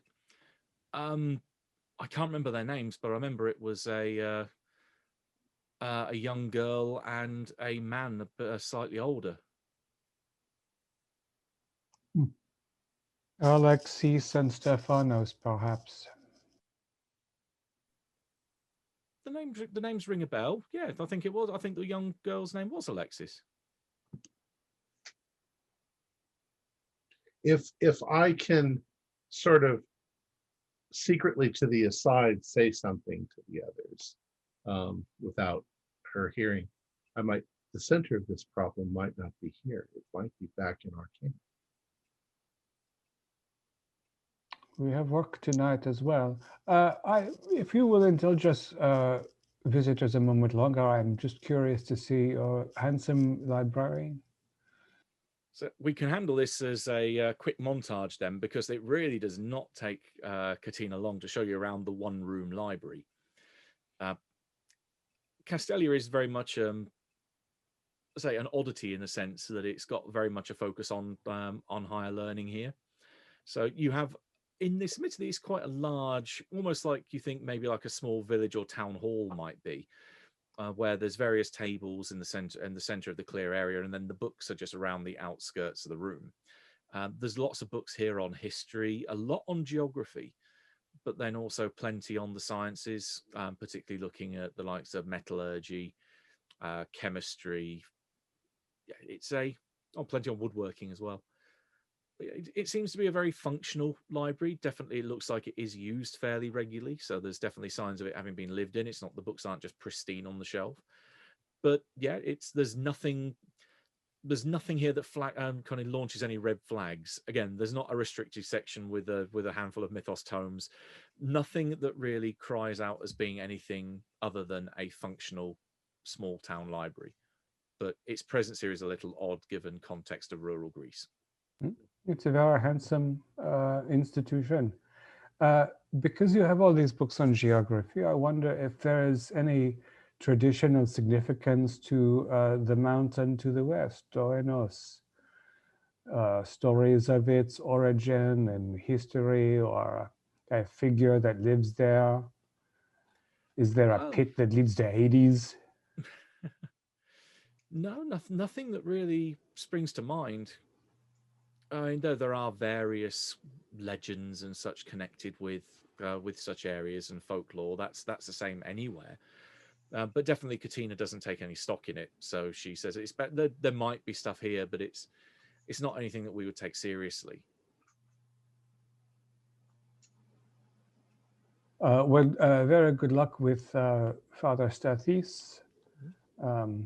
Yeah, it's a nasty blow he was given. He really should. If he does he have family in the village? No, just him. His Um, parents passed away years ago.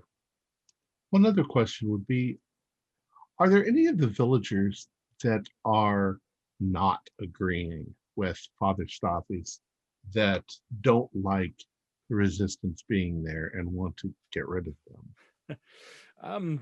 She just points at herself. Like I said, I'm not particularly happy that the resistance has chosen to set up camp on our doorstep, and the constable is significantly more unhappy about it than I am. I mean, I tolerate it to a degree because I do have sympathy with the ELS, the left wing group.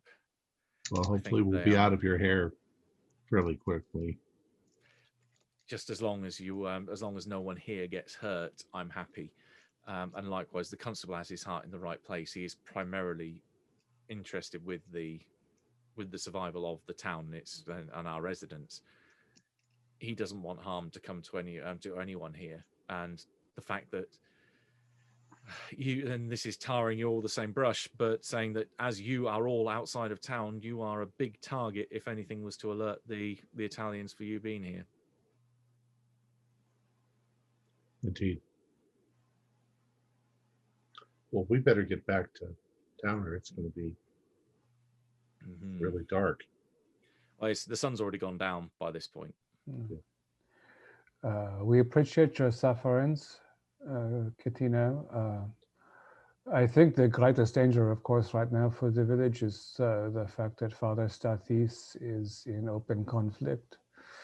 We will try to be mouse quiet, and if things go well, all of us will be gone soon, and you will be less under the heel of the Italian.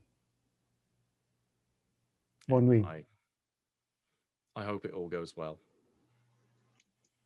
And she will happily show you back to the outskirts of town, and there's a trail that leads back towards St. Michael's Church anyway. She says you'll be fine going from here. If you understand, I've obviously got to be getting home myself. So as we're walking back alone, so what are we thinking? Are we thinking that there's something in the mountain or something on the mountain, possibly connected to some of the people in our camp, Alexis, that presented themselves or presented itself to Father Stathis and convinced him that it was an angel, some sort of entity, which is what we're here looking for in the first place.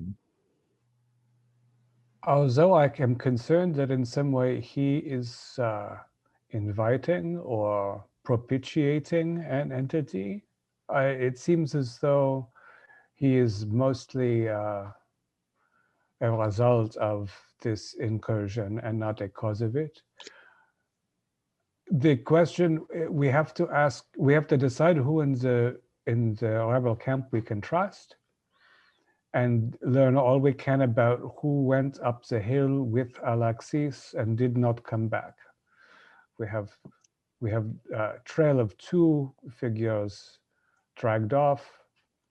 We have 1 injured woman and 1 missing party, and many questions about what Alexis and possibly Stefanos saw with the priest on the 15th.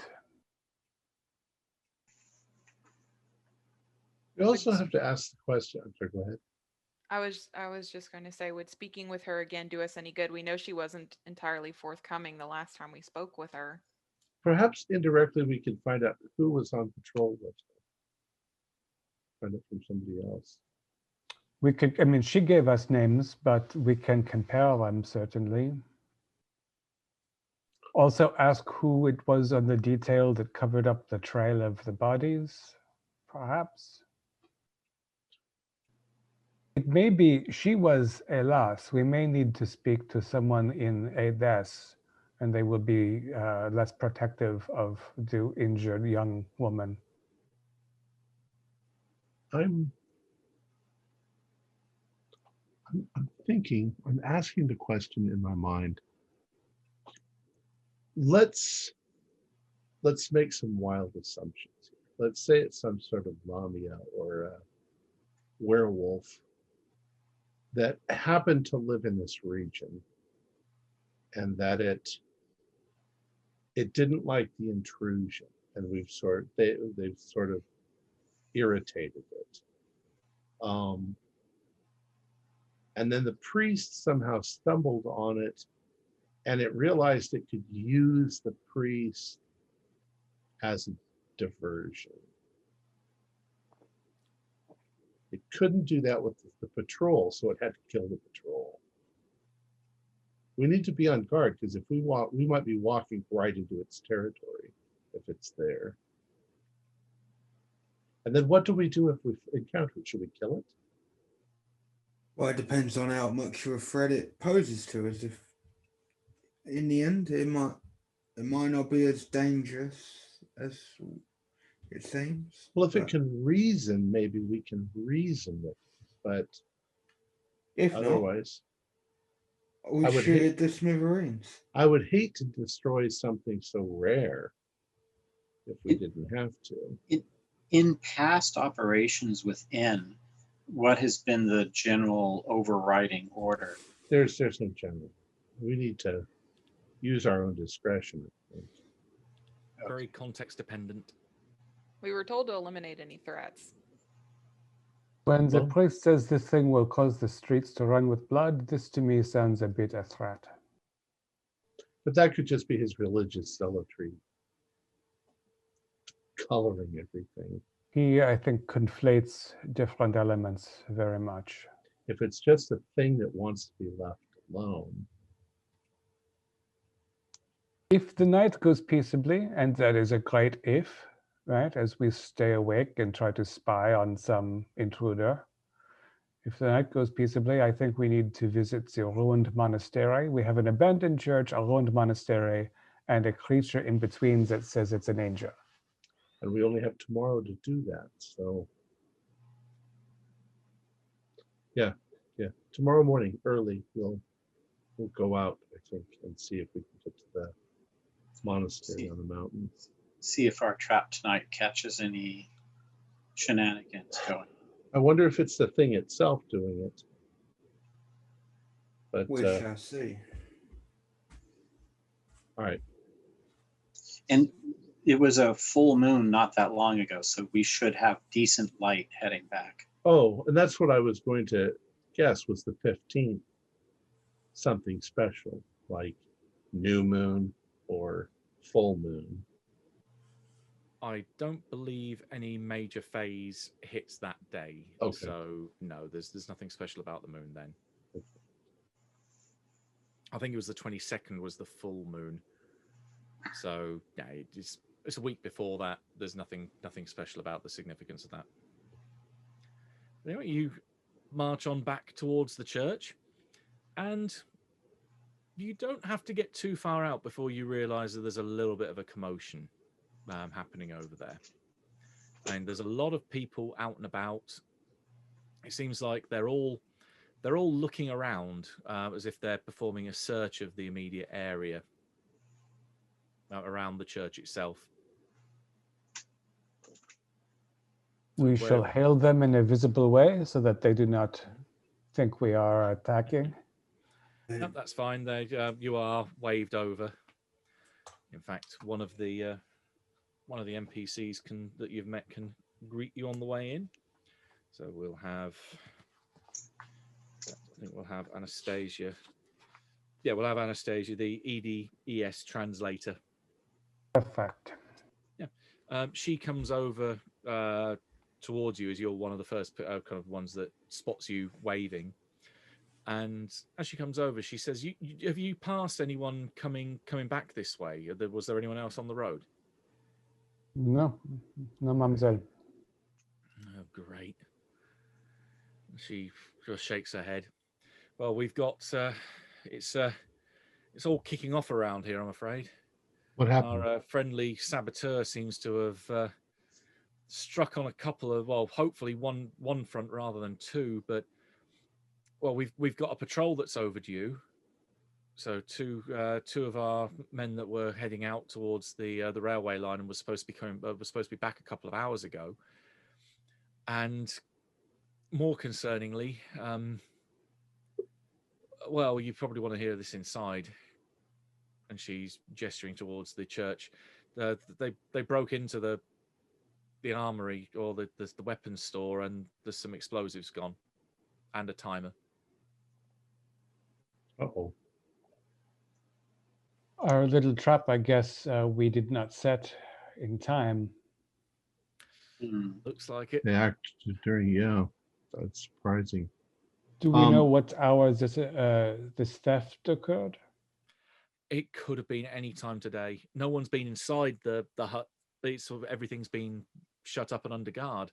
So it could have been last night. It could have been at shift change. It could have been at any point. But no one's gone in to find out. So we have such a wide time that it could be spread across. Who is this we're talking to? This is Anastasia, the EDES translator. Okay. Who would we ask? Well, first of all, I think we might have seen your patrol. Oh, We saw two people on the opposite side of the valley earlier today. Yeah, opposite side. Before dusk, they were going to the east. Yes, that'd be them. But we didn't, I mean, we saw them off in the distance. We didn't follow them. And the other question is, on the 15th, there was a patrol sent out. Alexis was one of them. Who was the other person? Who would we ask? Obviously, you might not know that, but that sounds like it would have been the initial reconnoiter. It would have been her and Stefanos. Stefanos. Okay. And they met the priest at that time, and they came back, and the report was there was good rapport. That here was the best place for us. And they communicated nothing unusual that might have occurred. Not that I remember. No, I'm privy to most of the meetings that happen at that kind of level. Let's go into the church, you said. What more? Okay. Yeah, she leads you inside. You've got Vasilios and Mihail, which are in there. They evidently seem concerned. They're not in a kind of shouting match as to how you've seen them previously, because you've helped to calm some of those troubled waters. But they're essentially looking down at a map on the map where they've got the church and saying, well, where could someone that's stolen explosives be wanting to use them other than around here? And if they've basically trying to form a grid pattern, they're trying to search across the whole area, trying to find if an explosive device has been hidden somewhere here. Right, because obviously if they're a saboteur, they want to destroy us. Mm-hmm. And there is no one missing except the patrol that left to the east hours earlier. Well, we still have people out on patrol as well, on going around the valley, but they should have checked in about an hour ago, and they haven't. And this is unusual. Sometimes it can be late for people coming back, but not that late. Not those two. And the Italians were in town earlier. So we're hoping they haven't been picked up, because they were supposed to go as far as the train line. Do the Italians send patrols up on foot, not just vehicles, into this area ever so often, or is it mostly just along the road on vehicles? Almost exclusively along the road and in a vehicle. They don't tend to come in here on foot because we're quite away from their base. Yeah. Well, that's good. I'd be very concerned if they did like squad or platoon level ground sweeps. So that's at least good. But if the train line itself is a major connection point, then maybe they're guarding the train line. Hopefully your group didn't get captured. Hmm. Well, hopefully not. I mean, it would be quite a considerable. At that point, there is an almighty explosion from the back of the towards the back of the church. It doesn't take a genius to work out where it's come from. The bomb went off near the fuel dump, and this huge fireball just shoots up into the air. That will be seen for miles and miles. Oh, that's lair to the Italians. Mm-hmm. Yeah, there's at which point you can hear screaming, you can hear crying outside, and there's a few cries of like, medic, medic. Well, and is the church knocked down, or I mean? No, the explosion happened outside, but to the back of the church, where the fuel dump and all the rest of their equipment was. I do not have much skill with the bandaging. I will look for fires to put out. Yeah, run out to help. Especially if there's wood on the church roof that needs attention. Bucket brigade to organize, etc. I'll help with first aid. Okay. Someone wants to roll me 1d4. Oh. Just anyone? Yeah, anyone's fine.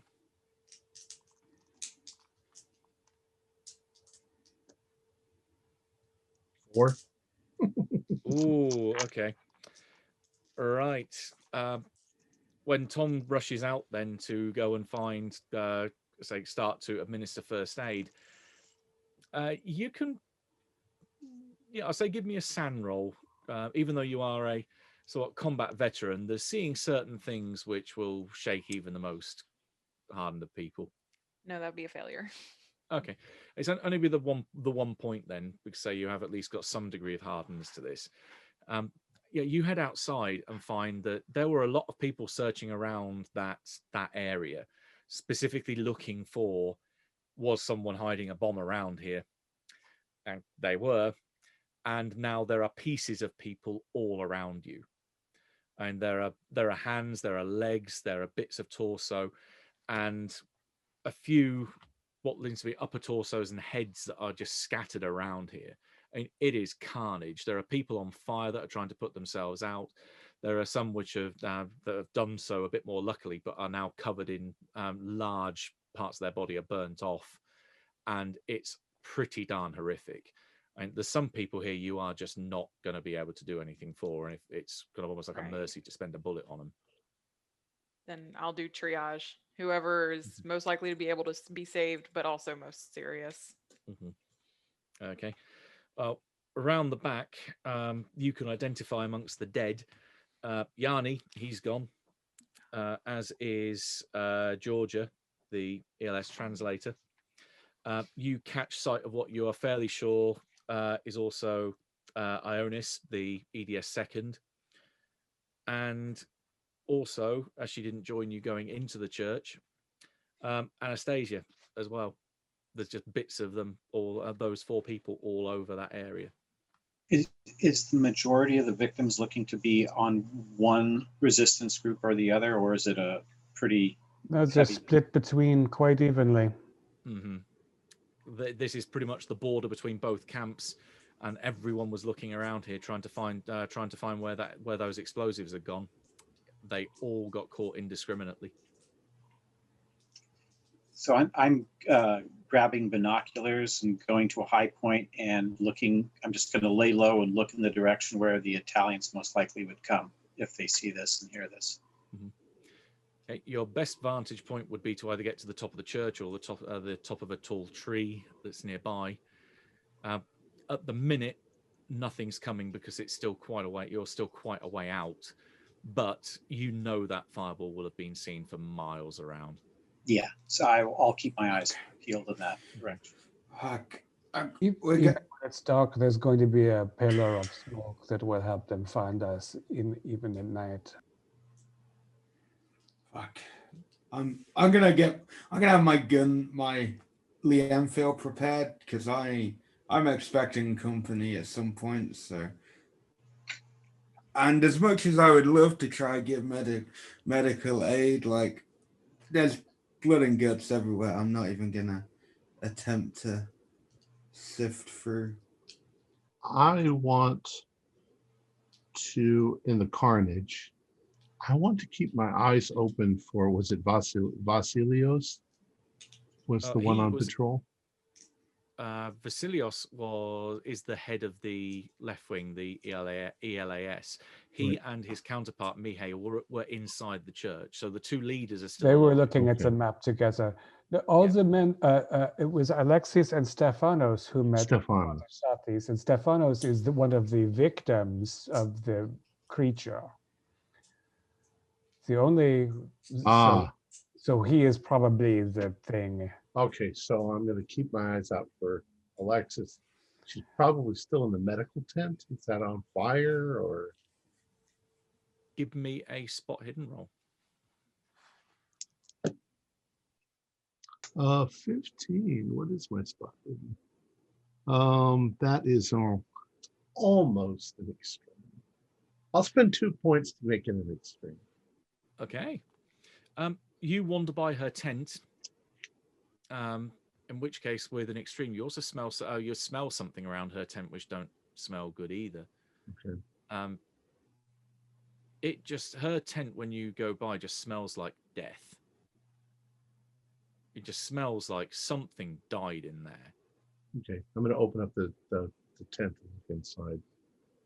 There's just the one cot in there with a sleeping bag, and apart from that, maybe some personal possessions. But again, it's a one-man tent, or in this case, one lady tent. But there's nothing that strikes you as being out of the ordinary. It's just this smell permeates everywhere. Thelma comes out empty-handed, and I say, there's a reason she did not want us to look at her bandage, her wound. You are also positive she is not here, and she's also, well, unless she was vaporized, she is not amongst the dead. Nor is she running around helping. No. So, are there any large fires to put out?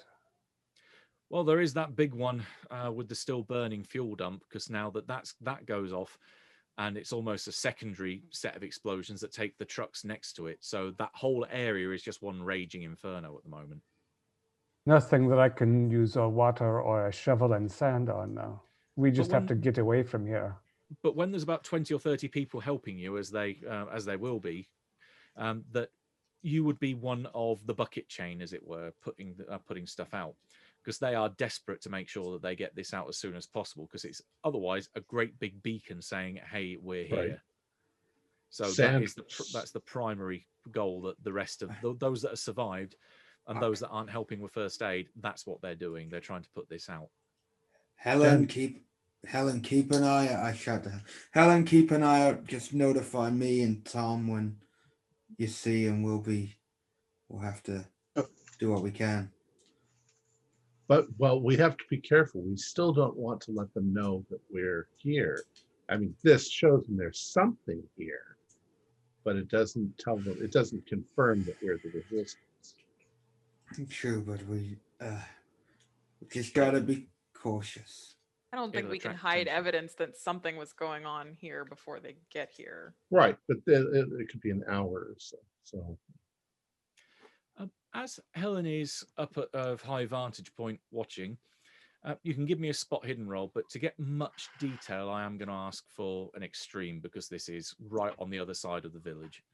Oh, darn. No, it's just a regular, it's too far away. Okay. In which case, this is kind of the very rough version of what you may interpret as to what happens. You are fairly sure you see the headlights of a patrol car coming down the road.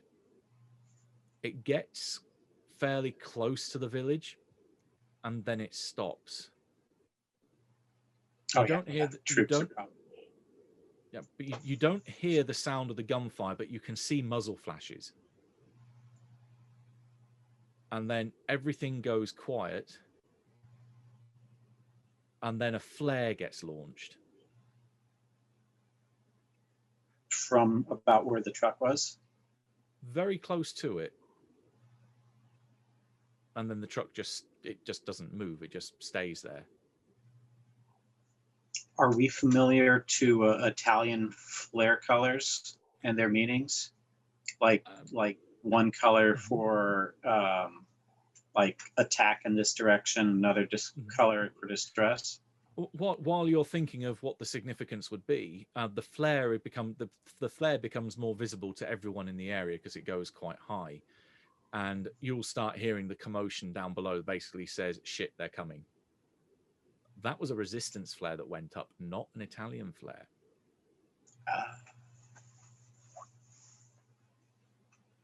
I think the English you call this pear-shaped, no? Shit. Until if it is necessary to help someone end their suffering in my vicinity, I will be helping to organize the sandbags onto the fire until there is present danger. Yeah, between you, the others, Tom also taking care of first aid and trying to help people that can be helped. Yeah, they are slowly getting this under control, but it's still the damage has been done. Is it worth it to go down into the village? Or at least be moving in that direction? There's so much going on here. Yeah. Yeah, but the problem is if there's Italians on the way, we don't know how many would be on the way, and Yeah, if there's some sort of commotion, they're not just going to send a truck. It's going to be at least a platoon, I'm guessing. would have to be quiet. It also is for Mihail and Vasilius to decide how to respond for the operation as well as for tonight. We also have a separate mission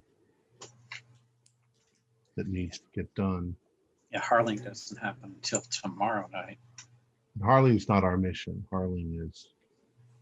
There are other people. No, as soon as we are safely able to concern ourselves, what we must do is find the thing that calls itself Alexis. Yeah. I can ask for a military science roll at this point, please. Military science. Oh, Well, it's a good roll. Whatever. I rolled 15. Oh, That's, I have 20 and I just rolled a 10, so I have That's a 20 and I rolled success. 22. Can I spend 2? that's a Certainly hard, Yeah. that's a hard success. I have 25 and I rolled a 93. Don't. I know nothing about military science at all. is that You shoot under people. science? I think it's a one of the custom skills added towards the bottom right of the sheet. Oh no, I don't have it at all. Okay, so that 15. Darn, such a good roll. Well. Right. In which case, those that succeed, this has happened significantly. If you were to put it as being an ideal time for this to happen, this has happened earlier than you would want. But there is a way to salvage this. The main objective of your mundane mission was for you to set up a distraction that would basically tie up the Italian troops for a long period of time. Right. If the Italians are on their way here, the only real option you've got left, you won't be making a stand like setting up your explosions in caves and causing distractions that way that might get them to spread their forces out and investigate the whole valley under the cover of night. The best thing you've got left is to get the resistance to pack up and run into the hills, because then you'll be having them fighting a running gun battle like a cat and mouse, going as far west as you can get, and then the Italians are going to be chasing them rather than remaining at their post when they would normally be there tomorrow night. All So right. you need you need to organize them to basically get Yeah. their stuff and get the hell out of here as fast as they possibly can. This could be brilliant, because if we can have the majority of the resistance fleeing into the hills, going slow enough to keep the Italians engaged, if there could be one or two small elements that could just simply stay behind, you could place explosives on the train tracks and blow those train tracks to Kingdom Come. Yeah, also valid. Well, should I go find the guys in the church and tell them that they need to flee into the hills? Yeah. But Will I try to use my command? I've got command on here. I was about to say this is exactly what command is for. So this is credit rating in the battlefield. This is now a battle. This is a war zone. Roll it. Okay, I got a 34 out of 70, so that's a hard. Right. This is no time for persuade. This is give orders and take orders. So you go in and pretty much lay down the law to them and say, this is what you need to do. And both of them agree, saying, yeah, this we've got a huge target painted.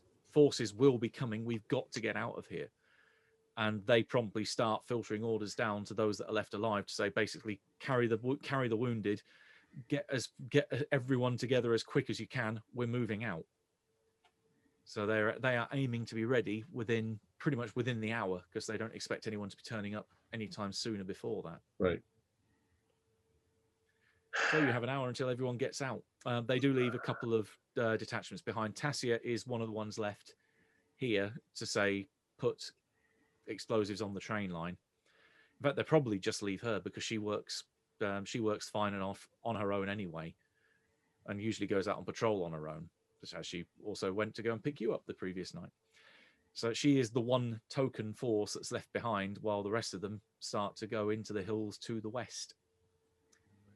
I would like to find Mihail and ask who his new second in command is after the unfortunate death of Ioannis.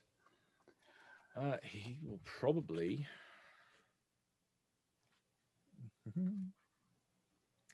He would probably actually defer as Tassia to his second in command, but knows that she is the best person to stay behind here and get those explosives on the train line.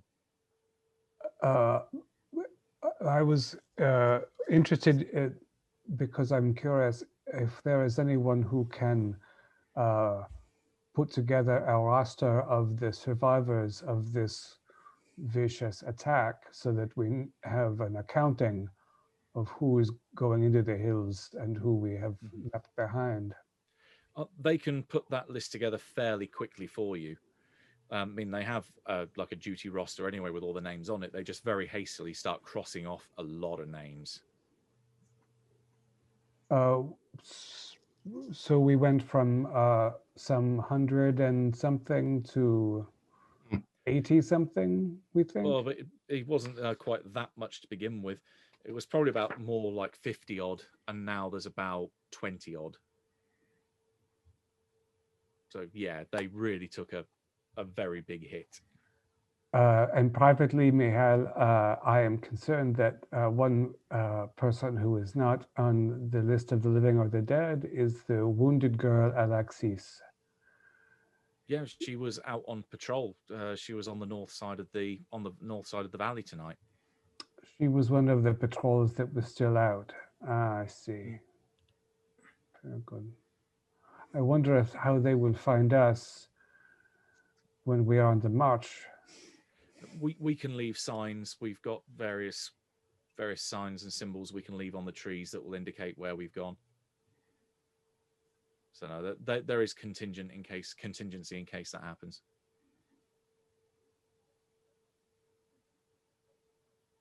Very well, and so we will try to move the wounded at the front, and keep Sniper in the back. We at least will have high ground. Yeah, he kind of smirks a little bit at that. The silver lining after all. Right. they are getting ready to pull out when the last of their basically the last of the patrols comes in. Alexis does not return within the hour, so they're quite confident. Even if she gets back, at this point we have to go, Right. because the Italians will be here any minute. Pretty much, they believe. She was on patrol with one other. No, she was alone. Mm-hmm. We didn't see a lone person, did we? Nope. All right. Can we take a 2-minute break? I'd like That to sounds run to good. the restroom. Yeah. I'll be right back. 2 minutes later. All right. I'm back. Thank you. Right. So, as the resistance are piling off, going up into the hills to the west, what are you guys doing? We suspect Alexis is part of this.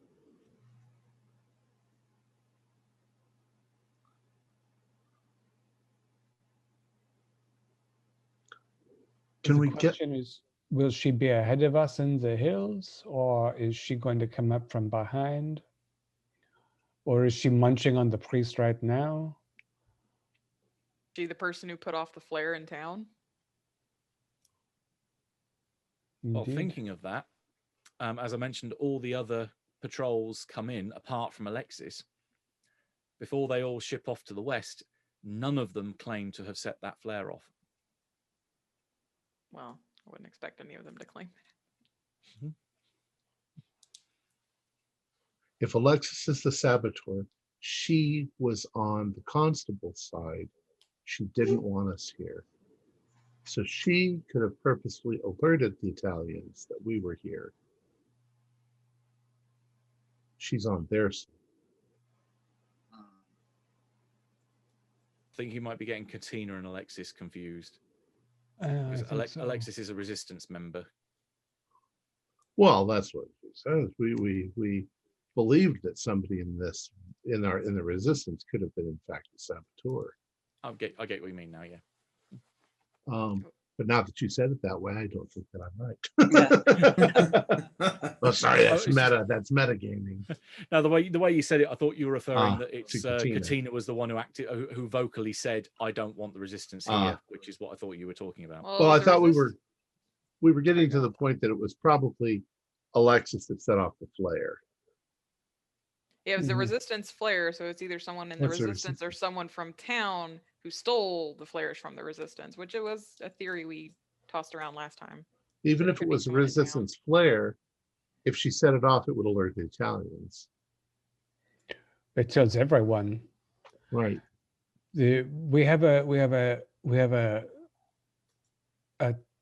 tent that smells of death. We have a young woman with strange injuries who lies about a bear attack, and she's missing.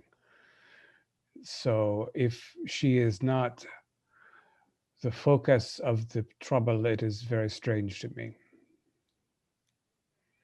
If she also fired the flare, her motivation is a complete mystery.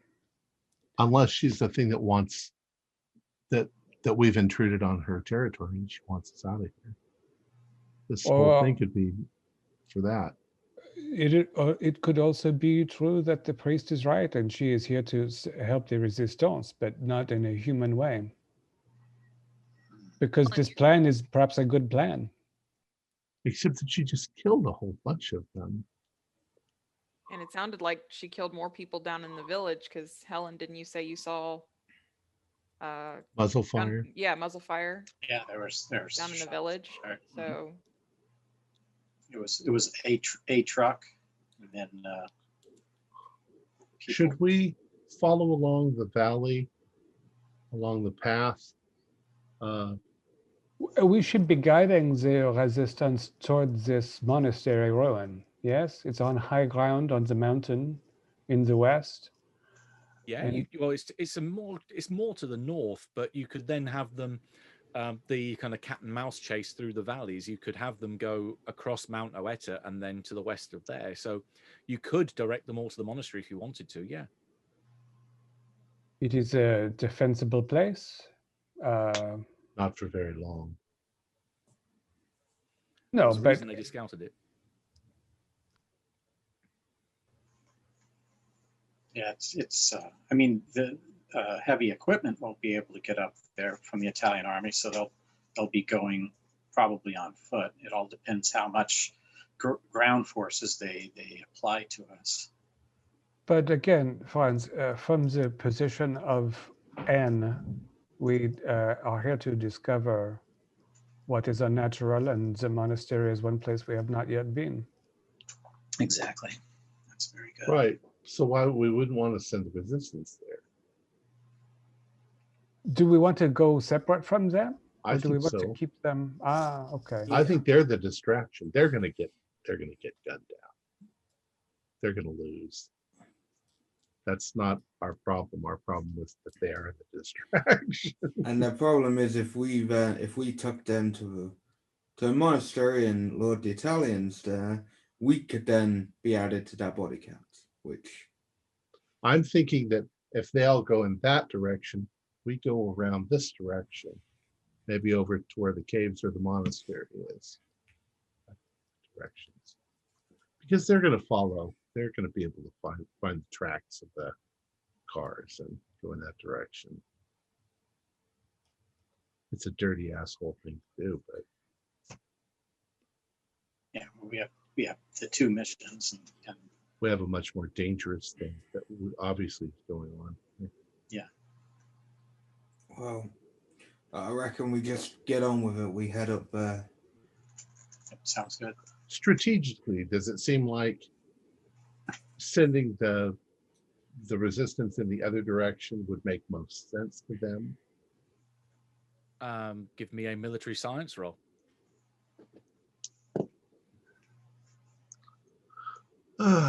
Yeah, I didn't pass that. Okay, you're not certain here because there's arguments that could be made either way, but the most logical response to this would be to send them west because it's putting them furthest away from the Italian forces in the quickest time. If you were to send them north, you've got the Italians coming in like this and the resistance going like this, so they are not putting as much distance between them in the shortest possible time. There might be other factors involved, but that's the quickest conclusion you come And to. which direction is the monastery?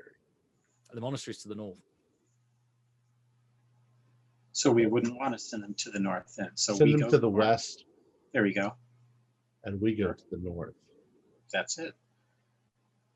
There's no way the Italians could just spot the five of us. No, we won't use flashlights. We'll be sneaky. Oh, yeah, super stealthy. And it's still quite a bright moon up there, so you've got plenty of enough light to move by. And we could be completely wrong in our assumptions. And we'll just Almost certainly we are. we'll have to keep going until we find a village and then somehow get back to England empty-handed. And then hopefully they'll still manage to blow up the train bridge. Yeah, we have our extraction point. You were given it very specifically where you need to get to, and that's several days away.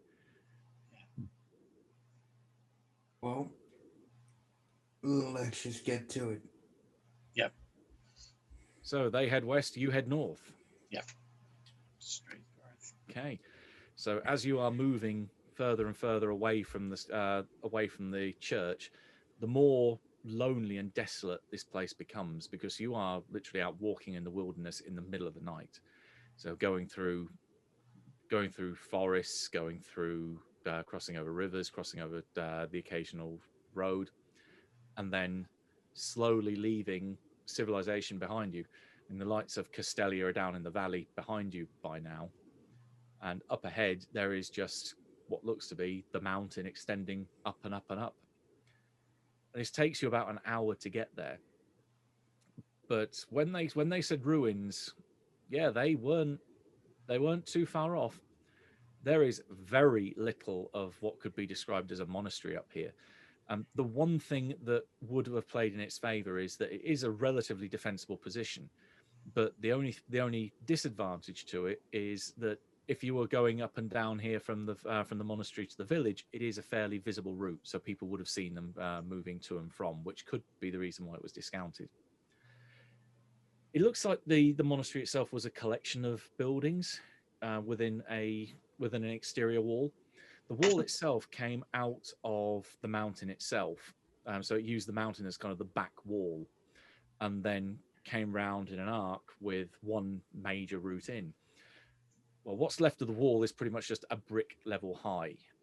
There's almost nothing left of the exterior wall.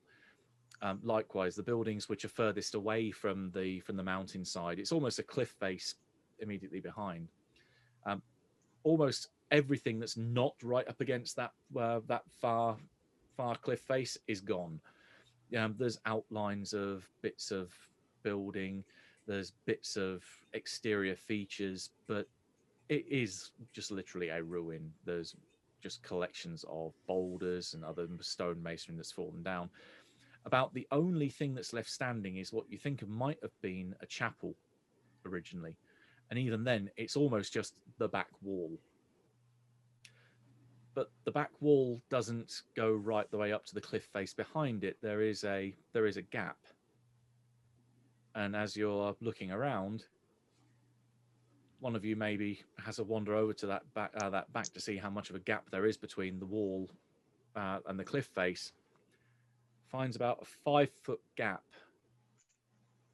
where evidently someone has been walking through here fairly recently, and there is a door carved into the mountainside. Uh-huh. It looks significantly older than the monastery. When you say a door is carved, it's an empty doorway, or is there a vertical Door. The doors plural are open, and they go inside, and they are wood.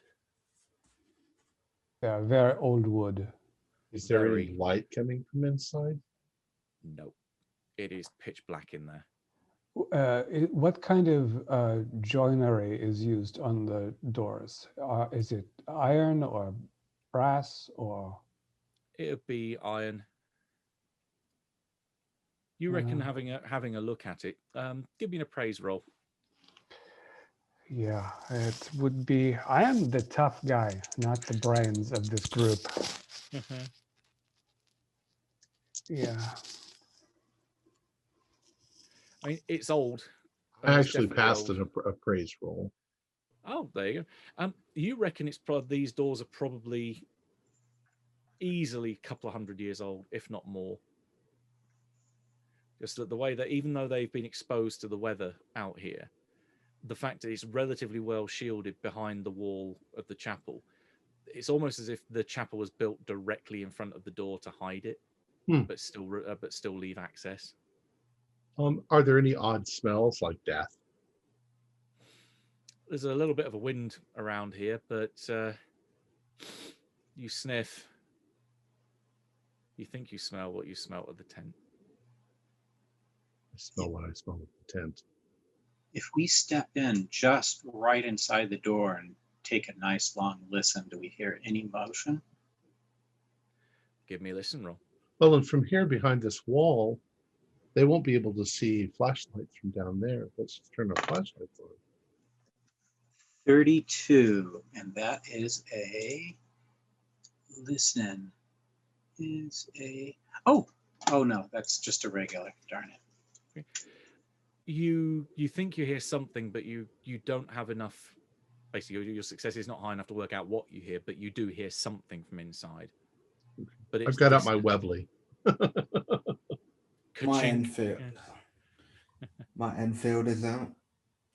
Yeah. And flashlights. Mhm.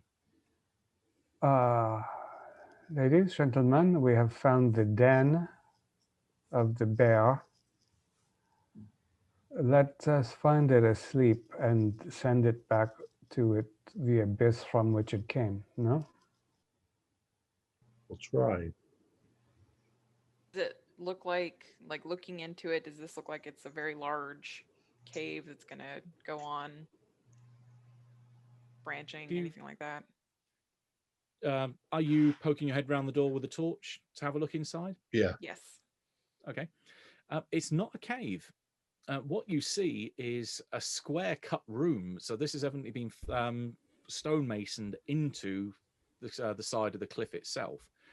The room's rectangular, about 30 foot across, and there are 3 doors on the far, or rather, this doorways, not actual doors, on the far side of the room. But otherwise, the room is almost featureless, other than the drag marks and footsteps and some other type of footprint in the dust and the blood that's been dragged through here. Can I examine that footprint? It almost looks like a hoof. Like the devil. And you say drag marks and footprints and Yes. hoof marks? So there are Yes. shoe prints as well. Yes, They are of a boot. they are indeed a boot. Is it size of a male or a female? You think the latter, Mhm. definitely a more feminine size. And these tracks, they go to one of the 3 open doorways? The middle one, none of the no tracks go to the 2 doors on the side. I wonder if we should go to the doors on the side and see if we go around. I wonder if they hear and smell us already down there. Don't know. Are some of the tracks on top of others of the tracks? Yes, the hoof prints have gone back in and out several times.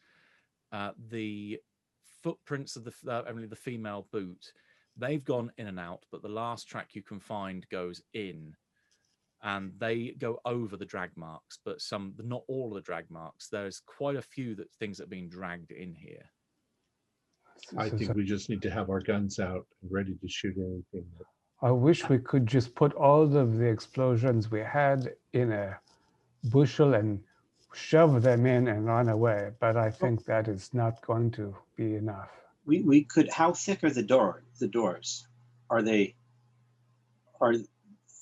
they like substantial doors?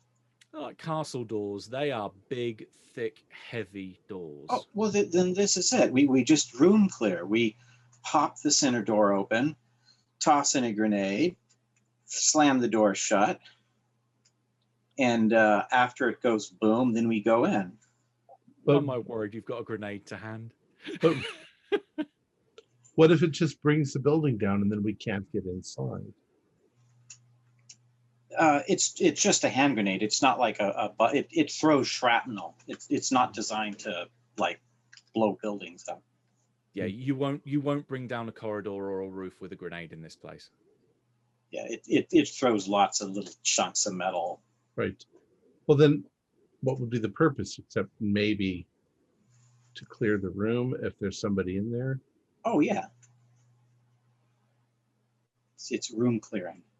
We'll also tell them if there's caverns in here and they're a mile away, they would know that we found the thing. And the grenade goes off. Let's get a closer look before we do something. Okay. But yeah. At this point, we think we agree. This is Alexis who came back to the lair of her lover, Stefano. And I point at the boots. I say, is that Tasia? She did say she was from Lamia, which scared me first thing. And she is always on the patrol by herself. And Alexis is Elas, and Lamia and Tasia is Edes. Maybe there is a different war we are seeing. Could it be both of them? Yeah. Maybe they just infiltrated both sides. Maybe they're witches or something living up here. We know for certain that we are in a cavern of something unnatural and dangerous.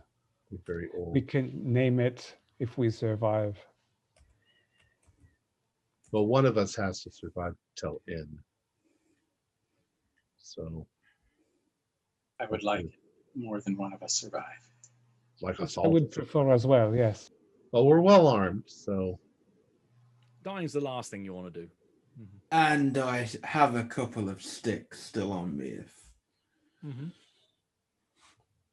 And die is not the last thing you want to do, although it's close. So, Thelma, you are an organizational mind. How do we arrange ourselves to move forward and not be killed? well, I don't know. I think about booby traps too. Maybe there's a reason why neither of them went to those two doors. Let's move forward to the doors, and keeping our beams so that we can see what's coming up. See if there are doors. See if there are just passageways or what. But if we see something move, we got to be ready to shoot it, whatever it is. Yeah, chances are, if there's any victims of this thing, they're dead or too far We also gone. know whatever they are vicious. Yeah, they Okay, won't so give you a second chance. We'll count it that everyone has guns ready and out so that they count for the purposes of increasing your dex when it comes to initiative then. With the first room that you go into, this, say, through the double doorway which is open, and then these three doorways that lead off it, with your flashlights, you can make out what's in the two side rooms fairly easily, and probably the reason why that no one's gone towards them. They look like empty rooms. There's evidently no sign of anyone having gone into them in a long, long time. Listening around here especially, there's no sound of anything coming from them. So you're fairly sure you can leave those, because the one more blatantly used track, that middle doorway, is a set of stairs going down. And that the steps have a wonderfully distinctive curve to them, as if they are old It's been steps. used forever. Yeah. This is an ancient temple. I think we found the place, some sort of ancient entity. The angel of the abyss, as the priest called it. I wonder what awoken it this time.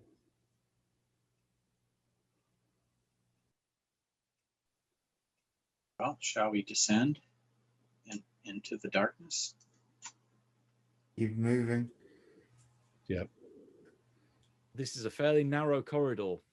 Marching order, please. Who is going first? I will go first, as I probably have the most strength. Anyway, if it comes to close quarters, I can just. I'll go second. I would like to take the rear. I will go just in front of you, Pierre. Then I'll be third. There we go. Right.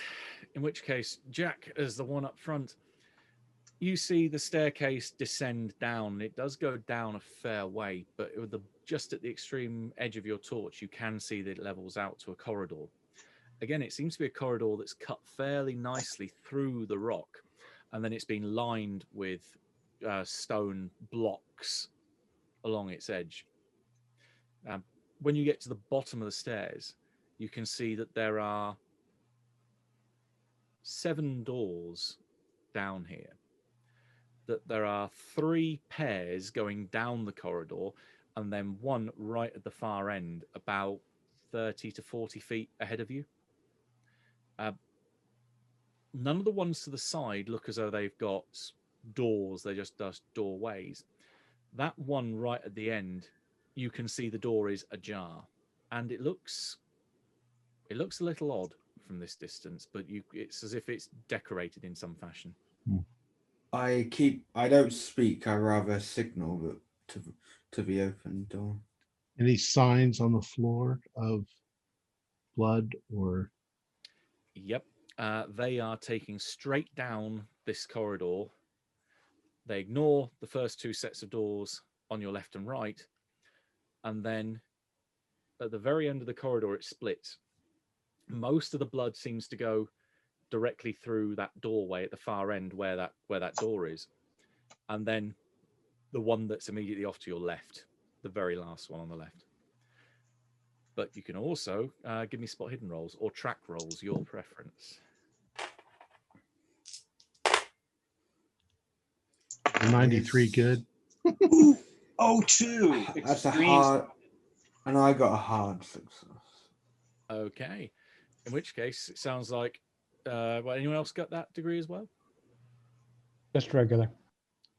Okay, so Jack and Helen, you see the female boot print go off to the right, opposite that door at the end.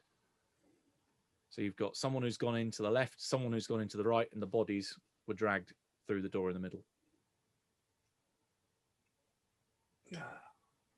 I will gesture to Tom and Pierre when they get there to check either side,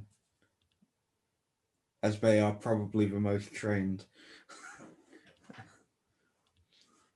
I will nod at this and indicate that I will take the left. I'll take the right. At the same time, I'll be right behind you, Pierre, backing you up. Okay, so we have most of the blood going forward, and then the boots going to the left. Is that what you said? Boots go right, blood trail and hoofs go left. Is anybody else going right? Okay, I'll go with Tom.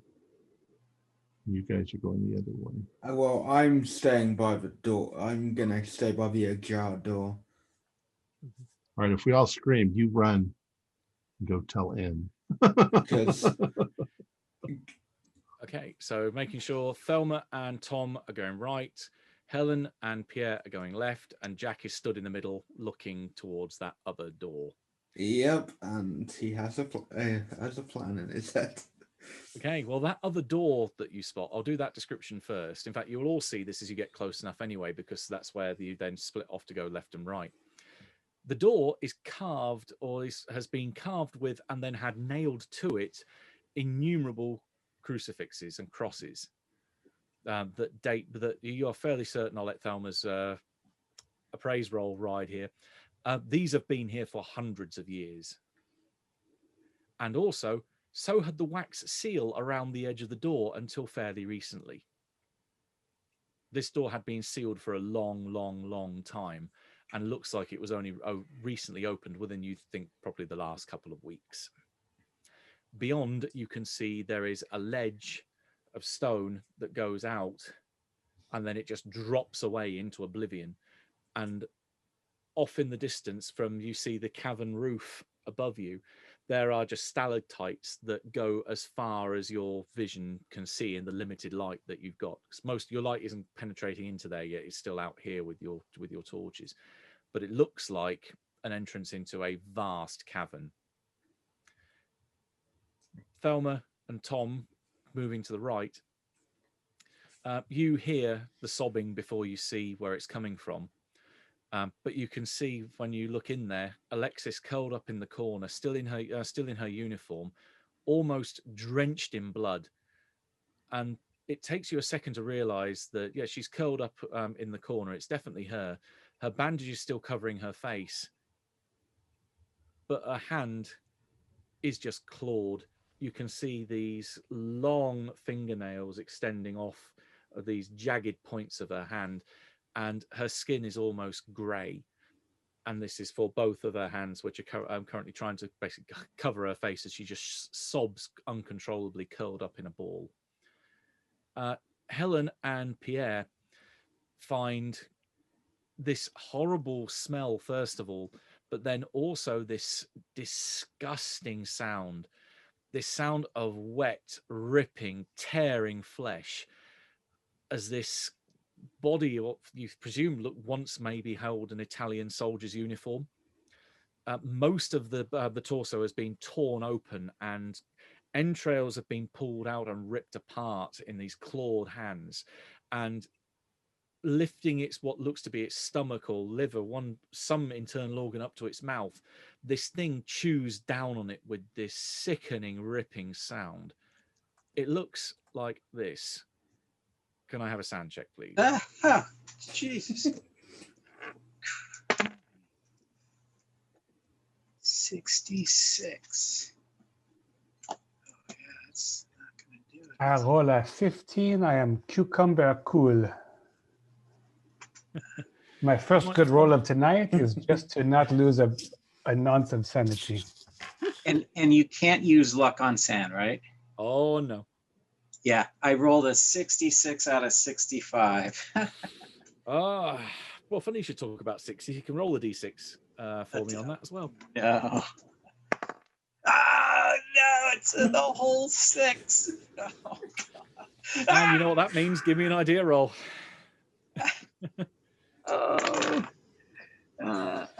Ooh, that's 76. I think I failed it.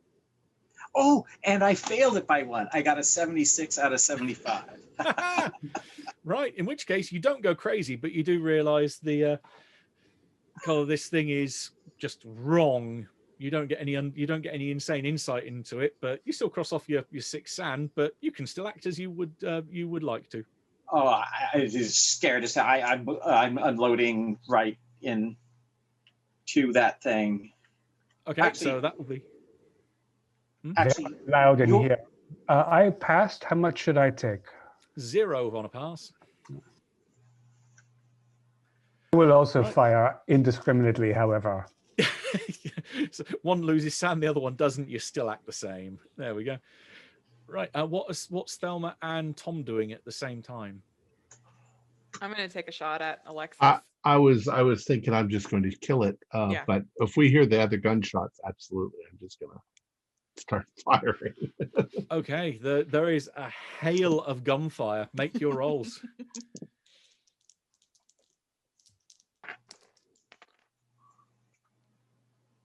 Well, can I spend 5 to? Well, of course.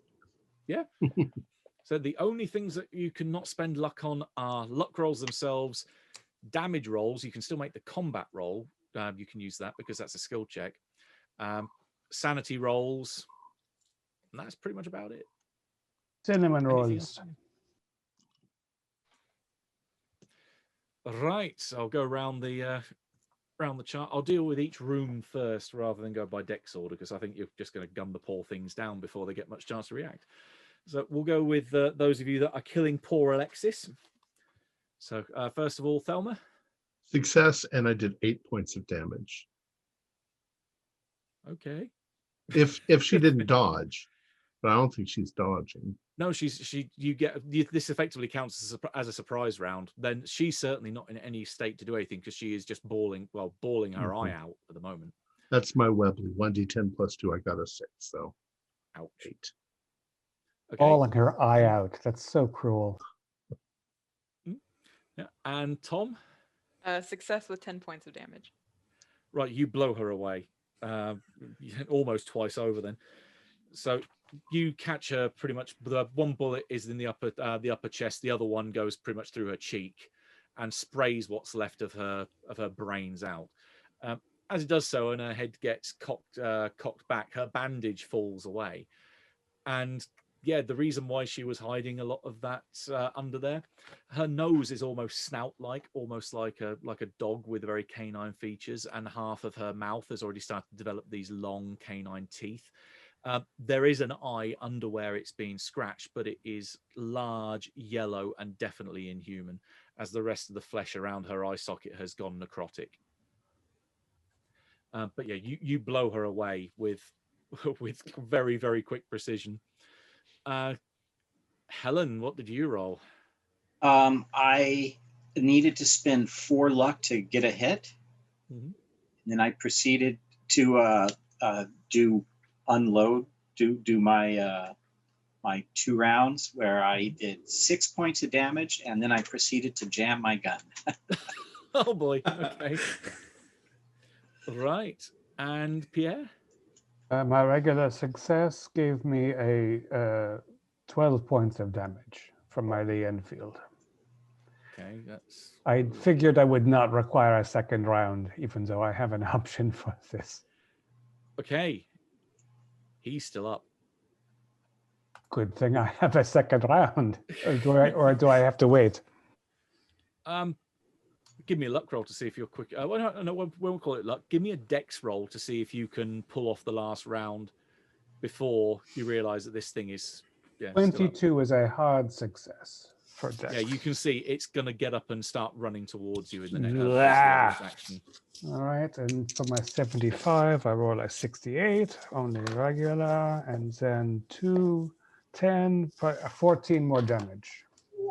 Right, that will put it down, because even with your guns doing half damage against it, that is between those 3 shots, that is still enough to cause it a bad day. So your first couple catch its center of mass, and then as it rises up this huge maw opening, as it's blatantly trying to bring up its claws to rush at you and gut you in half, you put one pretty much straight between its eyes and splatter its black dead brains all over the back of the wall. I think the second sanity roll might be in order, however. Yeah, there will be in a minute. Oh.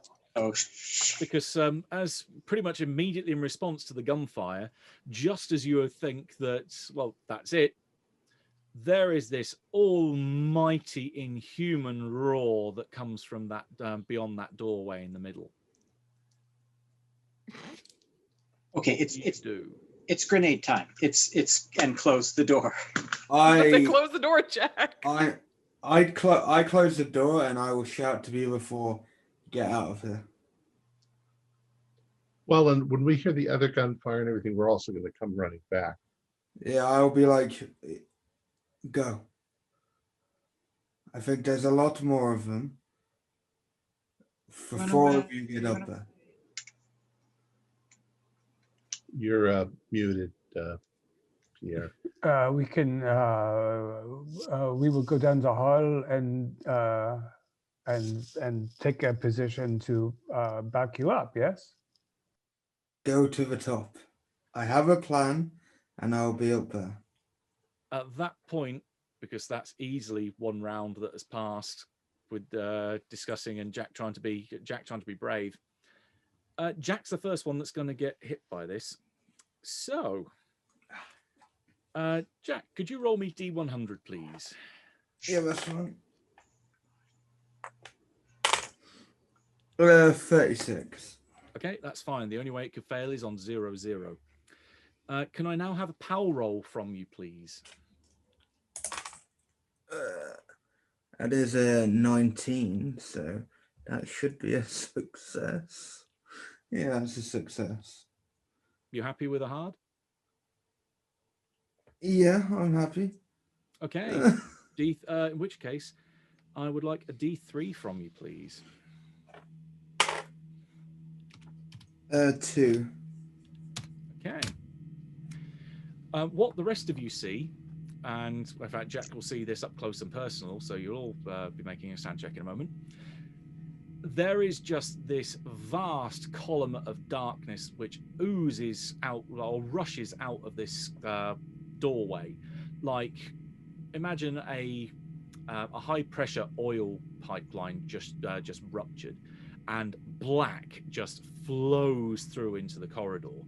It has no visible substance. It just washes over you like a shadow. But even as it does so, it almost looks as though there are sparks of electricity running through this blackness that's mesmerizing and almost captivating. Sanity check first, please.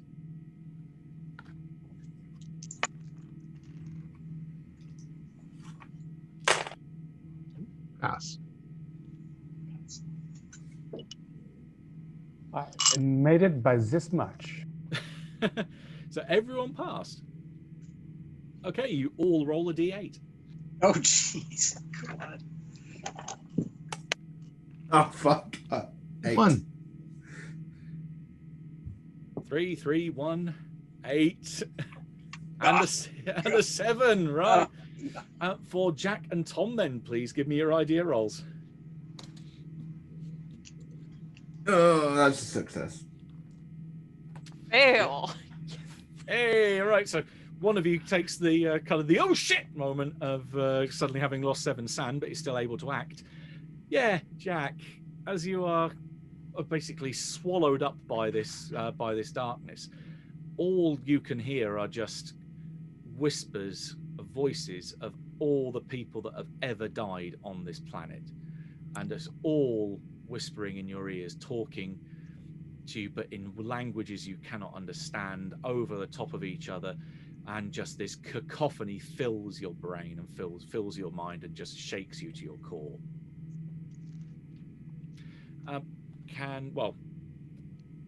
That happens at the top of the round because it goes on Dex 100. We'll go down the Dex order now because I need to work out what other rolls you need to make depending on your actions. So, anyone 80 or higher? I'm sorry. See, what are we looking for? Dex. Nope. Okay, 75. Okay, Tom, you're up. What do you want to do? There's no like visible thing to target, right? It's just this like inky blackness. It just seems like this huge column of black which is just rushing through the corridor. If you are looking for a weak spot, can I have a dodge roll, please? Sure. No. Okay, 1d10, please. 8. All right, you look into this thing, trying to find any place that you think is there a mass? Is there something physical that you could put a bullet into? And your eyes just get attracted to these flashes of lightning running through its body, and it's almost, well, it is, having rolled that high, overwhelming. You are blind for 8 minutes, so 1d10 minutes. My eye.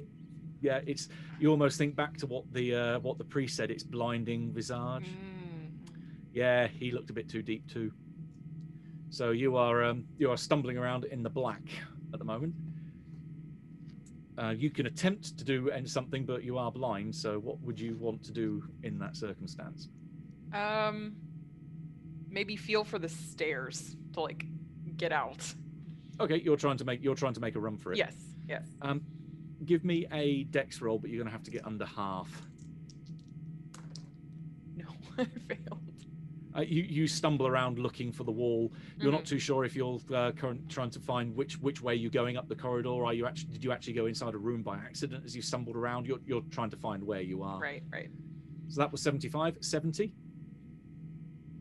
Jack, you're up. Yeah. Well, Jack, other than hearing all these voices, he still wants to try and do the thing that he was going to do, which was blow himself up to block off the. Okay. To try block off the cave, at least. That was his plan.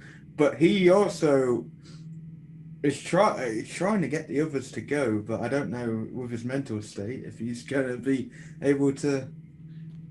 Well, first of all, give me a demolitions roll. Okay. Ooh. 01. Right. You are able to configure the explosive to go off whenever you want. If you are deliberately trying to give them time to leave, tell me how many rounds you want. You want the fuse to be before it all goes to hell. Well, from my mind is we don't want this thing getting out, so I'm just gonna say 3 rounds. Okay. So you'll then point yelling to people like 10, 9, and giving them a countdown to give them an idea of how long it is before it all goes up. 65, 60. C'est moi. You're up. It's the crucifix on the door. I will try to charge the door through the fog and slam it shut. Okay. Give me a strength roll.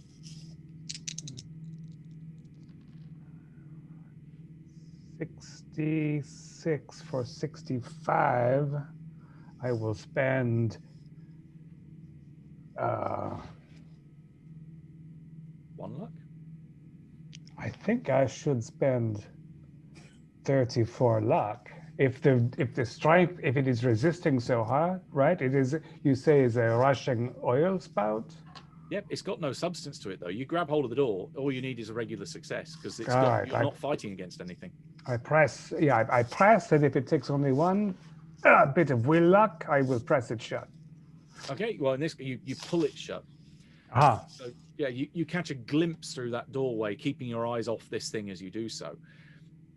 And this seems to be where the rest of those caverns with that water filled, so that lake, this is where it ends up. So you see the stalactites above pointing down onto this just black surface of water down below. Yeah, and you pull the door shut. And this thing is still largely out in the corridor. And what is the handle like? It's just a very crude wooden handle. It's simply like a bar which goes down and up again. So when I pull it shut, I'm not cutting the dark shadow in half. To an extent, but some of it's already inside. A large part of it is already inside. Yeah, very well. Okay. Yeah, so that is my round. Okay, so you pull the door shut. 55. You're up. All right. Is Tom near me that I saw like fell down and is sort of stumbling around? Give me a luck roll. 49. That's a success. Yeah, he is. Okay, so I'll just reach my arm out around and lift him up and start heading up the stairs, trying to get away from Jack, who's about to blow us all up. Bless. Okay. Yep. In which case, you can start leading Tom up in that direction. Give me a dex roll to see how far you get. Yeah. All right, that's an 83. Okay, not very far, but at least you grab Tom and start heading in the right direction. So the only one left in the round then must be Thalma. Yeah, I'm running back up the stairs. Give me a dex roll. 32 out of 35. You start running. Yeah, you're probably the one that's up in the lead at the moment. In fact, yeah, you are, because no one else really got a success to get them close enough to it. Yeah. At this point, I'm simply thinking that somebody has to survive. Mm-hmm. And There is that. I'm not a coward, but at the same time, somebody has to survive. This is a smoke monster from hell. Right. In which case, we go to the top of the next round. So it goes first on 100. And I think it's going to target the one that it's already dazzled. So, Tom, would you like to roll me a D100? Basically, anything other than 00 is great. 17. Okay, so it definitely engulfs you. That is not a problem. Can I have a power roll from you, please? Ooh, can I spin luck on this? Yeah, you certainly can. All right, that is just a regular success. Okay. Can I have a D3 because you need an extreme on that power check? 1. Okay. No problem. You don't see it, but maybe Helen would see it. That it seems like the head of this tendrous column of smoke just rears up and then just wraps itself around Tom like it's like a snake wrapping itself around him, and then immediately, as soon as it's wrapped itself around, just pulls back and then retreats up into the air at the top of the corridor. So that's its action this round. I believe Tom is now the next in dex order. Am I slowing Helen down because she's having to lead me? Because if I'm slowing her down and be like, "Go, Helen, just go, Helen, leave me, go." Give me a dex roll to see if you are slowing her down. That is a hard success. No, you're fine. You're being carried along at the same speed. All right. Well, then, yeah, just moving along with Helen. All right. Next up, I believe, was Jack. Good old suicide run boy. Yeah. I need to try somehow to keep it here. I don't want it going up, so I'm gonna try keep its attention towards me. I don't know how. I'm just gonna. How are you doing this? Speaking to a smoke monster probably won't work, so I am trying to just seeing if it could connect to my mind, so I might be thinking a bit more or something like that just to get its attention if it's... Okay, give me a PAL roll.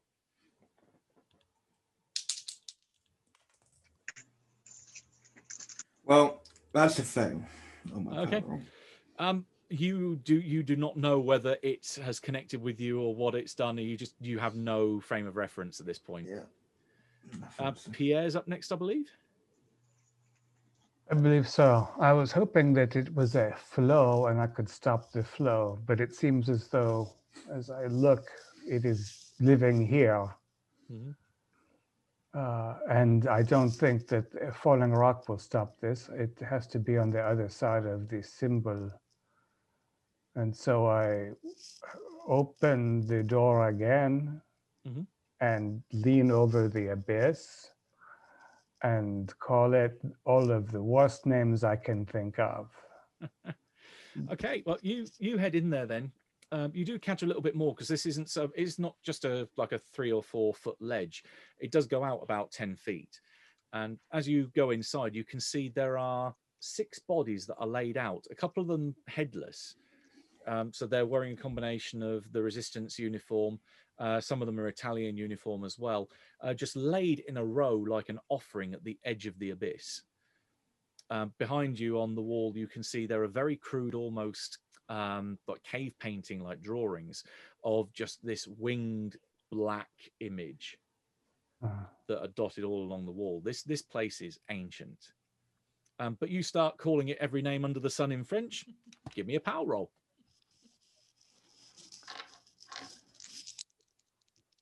Oh, I'm not very willful.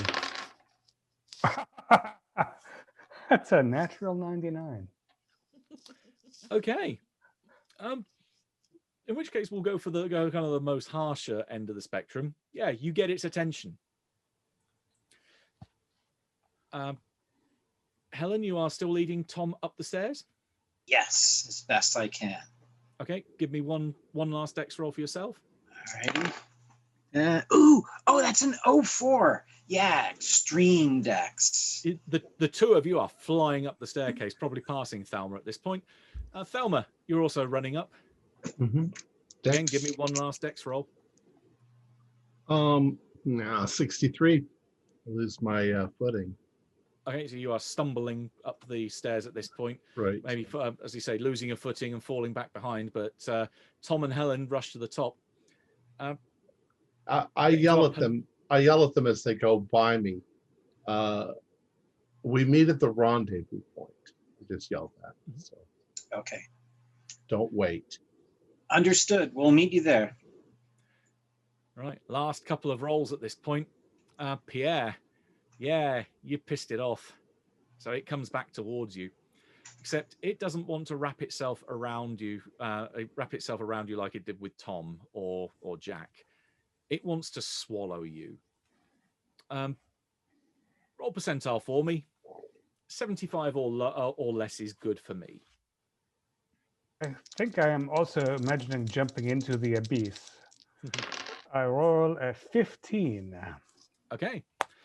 You imagine, or at least you think that you're going to make a jump for it as this thing rides up in front of you and then just shoots down straight into your face. You think, if I can turn around, I can jump.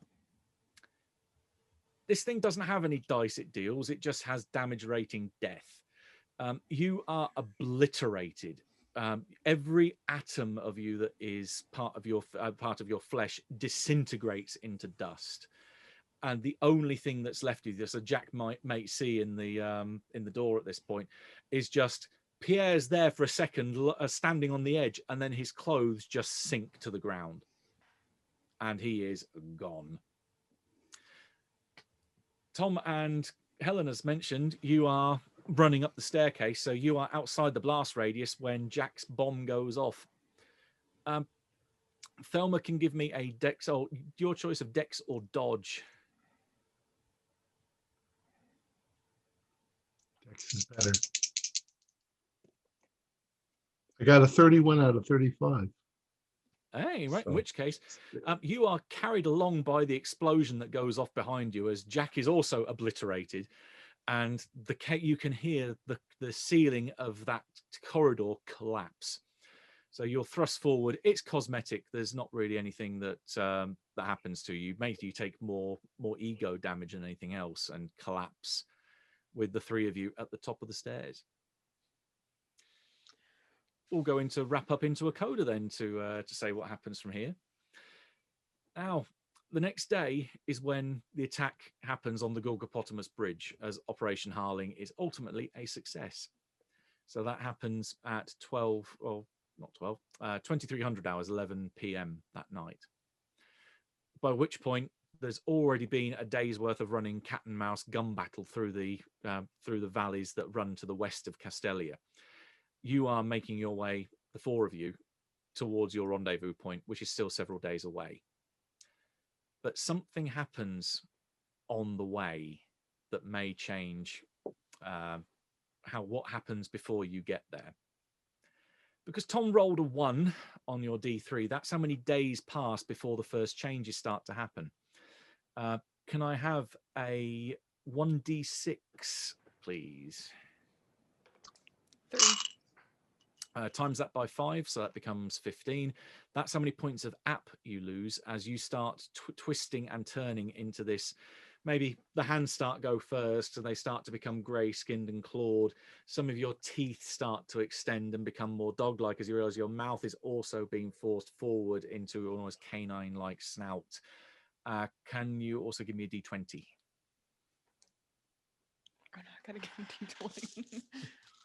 You're really using all the dice, aren't you? 1. Okay, you only lose 1 point of sand for the first hints of changing.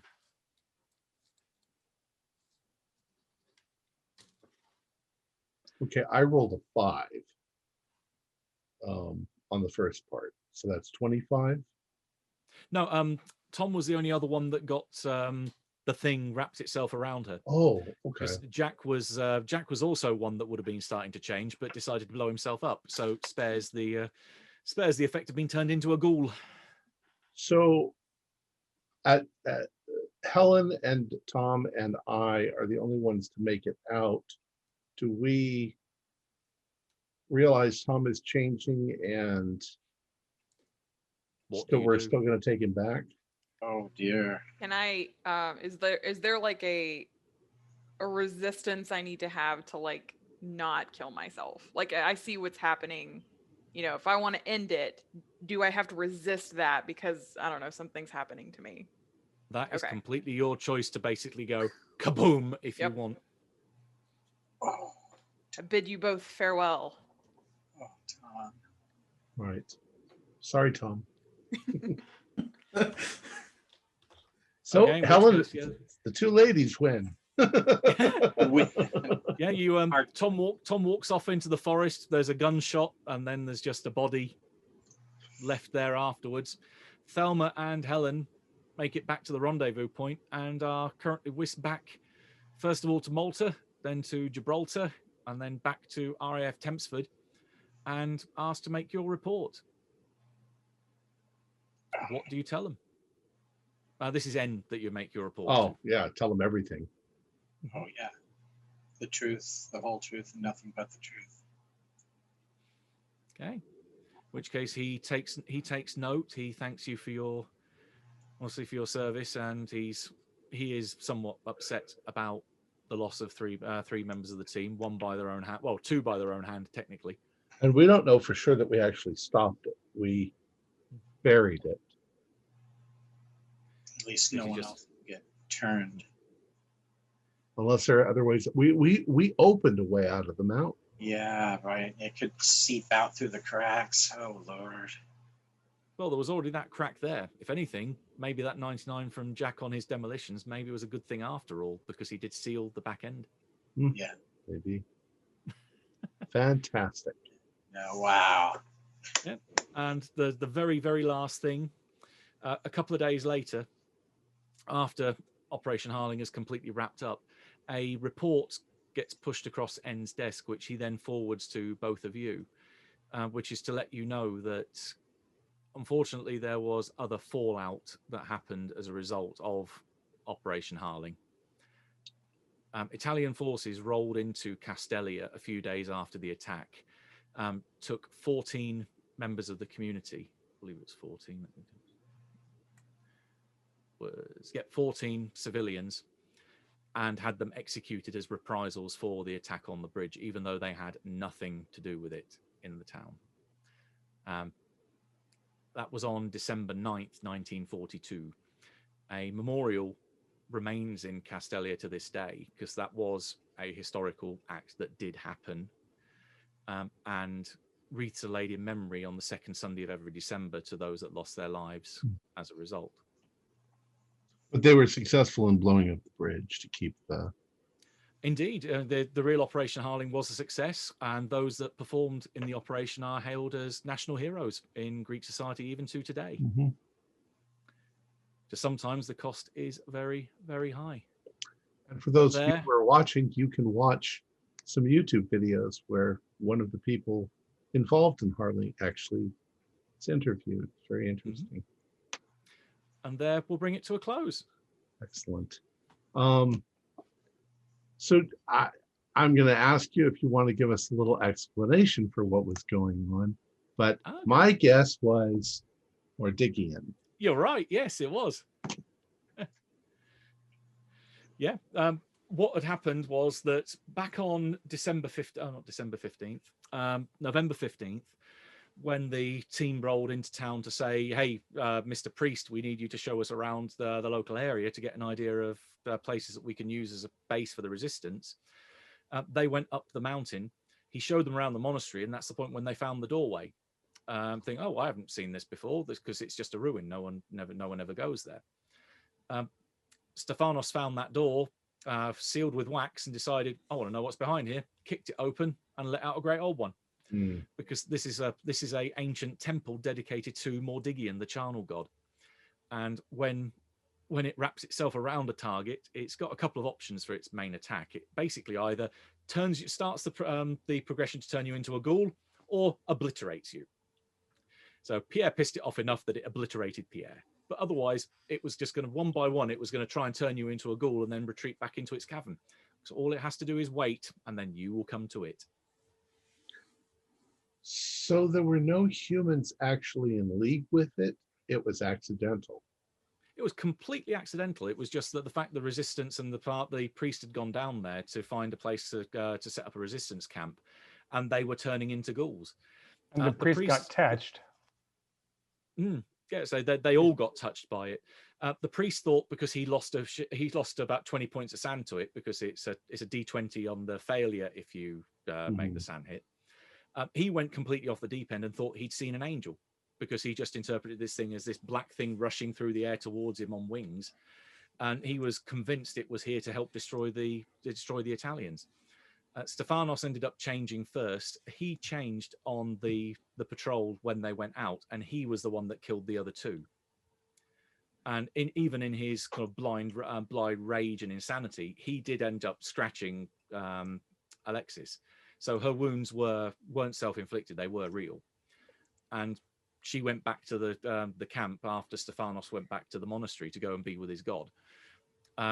Cave the cover story about, oh, it was a bear. Look, it's obviously a bear that could do this kind of attack, and tried to cover for him, because she was realizing by this point that she is also slowly turning. The reason why she has turned to be a saboteur is partly to distract them so they don't find her lover up on the hill and don't kill him as a monster. But also, she realizes that she is starting to get hungry for a certain type of meat, dead meat. So she caused the explosion? Yep, she steals the steals the explosives, burrows, because ghouls are really good at burrowing, burrows it under the fuel dump, and her idea is blow it up, make a huge fireball that goes up into the sky, brings the Italians in. It's her and Stephanos that do a coordinated attack on the armored truck, and then they set the flare off. So they're hoping that both forces will basically come together and meet in the valley, and there'll be slaughter on both sides. At which point, happy days! It's a massive feast for the ghouls. Right. Yeah, so they're purely out there to basically stoke fires, get more people killed as possible, and then enjoy the carnage. So Tasia was not involved. No, she was just a regular Ah. regular human. Boy, I She's got a lot a bit of of a this wrong. Not everyone from Lamia is evil. There was a you failed on the occult rolls, but there is actually a bit of a local legend. Well, it's kind of Eastern Europe, really, that they could partly interpret it how this thing was going to be. It's a Vicolacass. It's like a vampire, but it eats flesh rather than blood. And the only I think the only other person to potentially be a loose end here. Yeah, the father. He's slowly turning into a ghoul. If you took his bed sheets off, you would have found he had hoof feet. Ah. So he's the only one he's the only ghoul that survives this. So he goes to eventually, after you've fled town, he will try and find his way below ground to be with his god, and maybe try and exploit the war a little more at a later date. But his religious stuff was all just delusion. Yeah, because he took a 20-point sand hit and was completely indefinitely insane.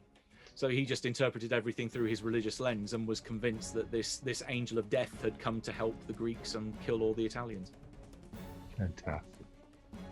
Our players included Holly Buto, David Gassaway, Stuart Lively, Josh Harwood, and myself, with Matthew Sanderson as the keeper of the secrets. We have a Discord server where you can chat with our other members. You can set up a private game, and you can learn the finer arts of gameplay and game mastering. There's a link below. We're currently producing up to 4 shows a week with music and sound effects added in post-production in order to create a richer listener experience. We provide audio-only versions of our shows free for you to download from Podbean or iTunes. If you'd like to help support our show, please visit our Patreon account. Just $1 or $2 a month helps us a lot. You can find a link in the description below. Like, share, and subscribe to our channel, and punch the bell icon for updates on our latest shows. And leave us some comments. We enjoy reading them and answering the questions you might have. This is Tom Rayleigh, together with all the members of our gaming club, inviting you to journey with us once again into the darkness for another adventure into the universe of H.P. Lovecraft, the Call of Cthulhu role-playing game. Until next time, good luck, good gaming.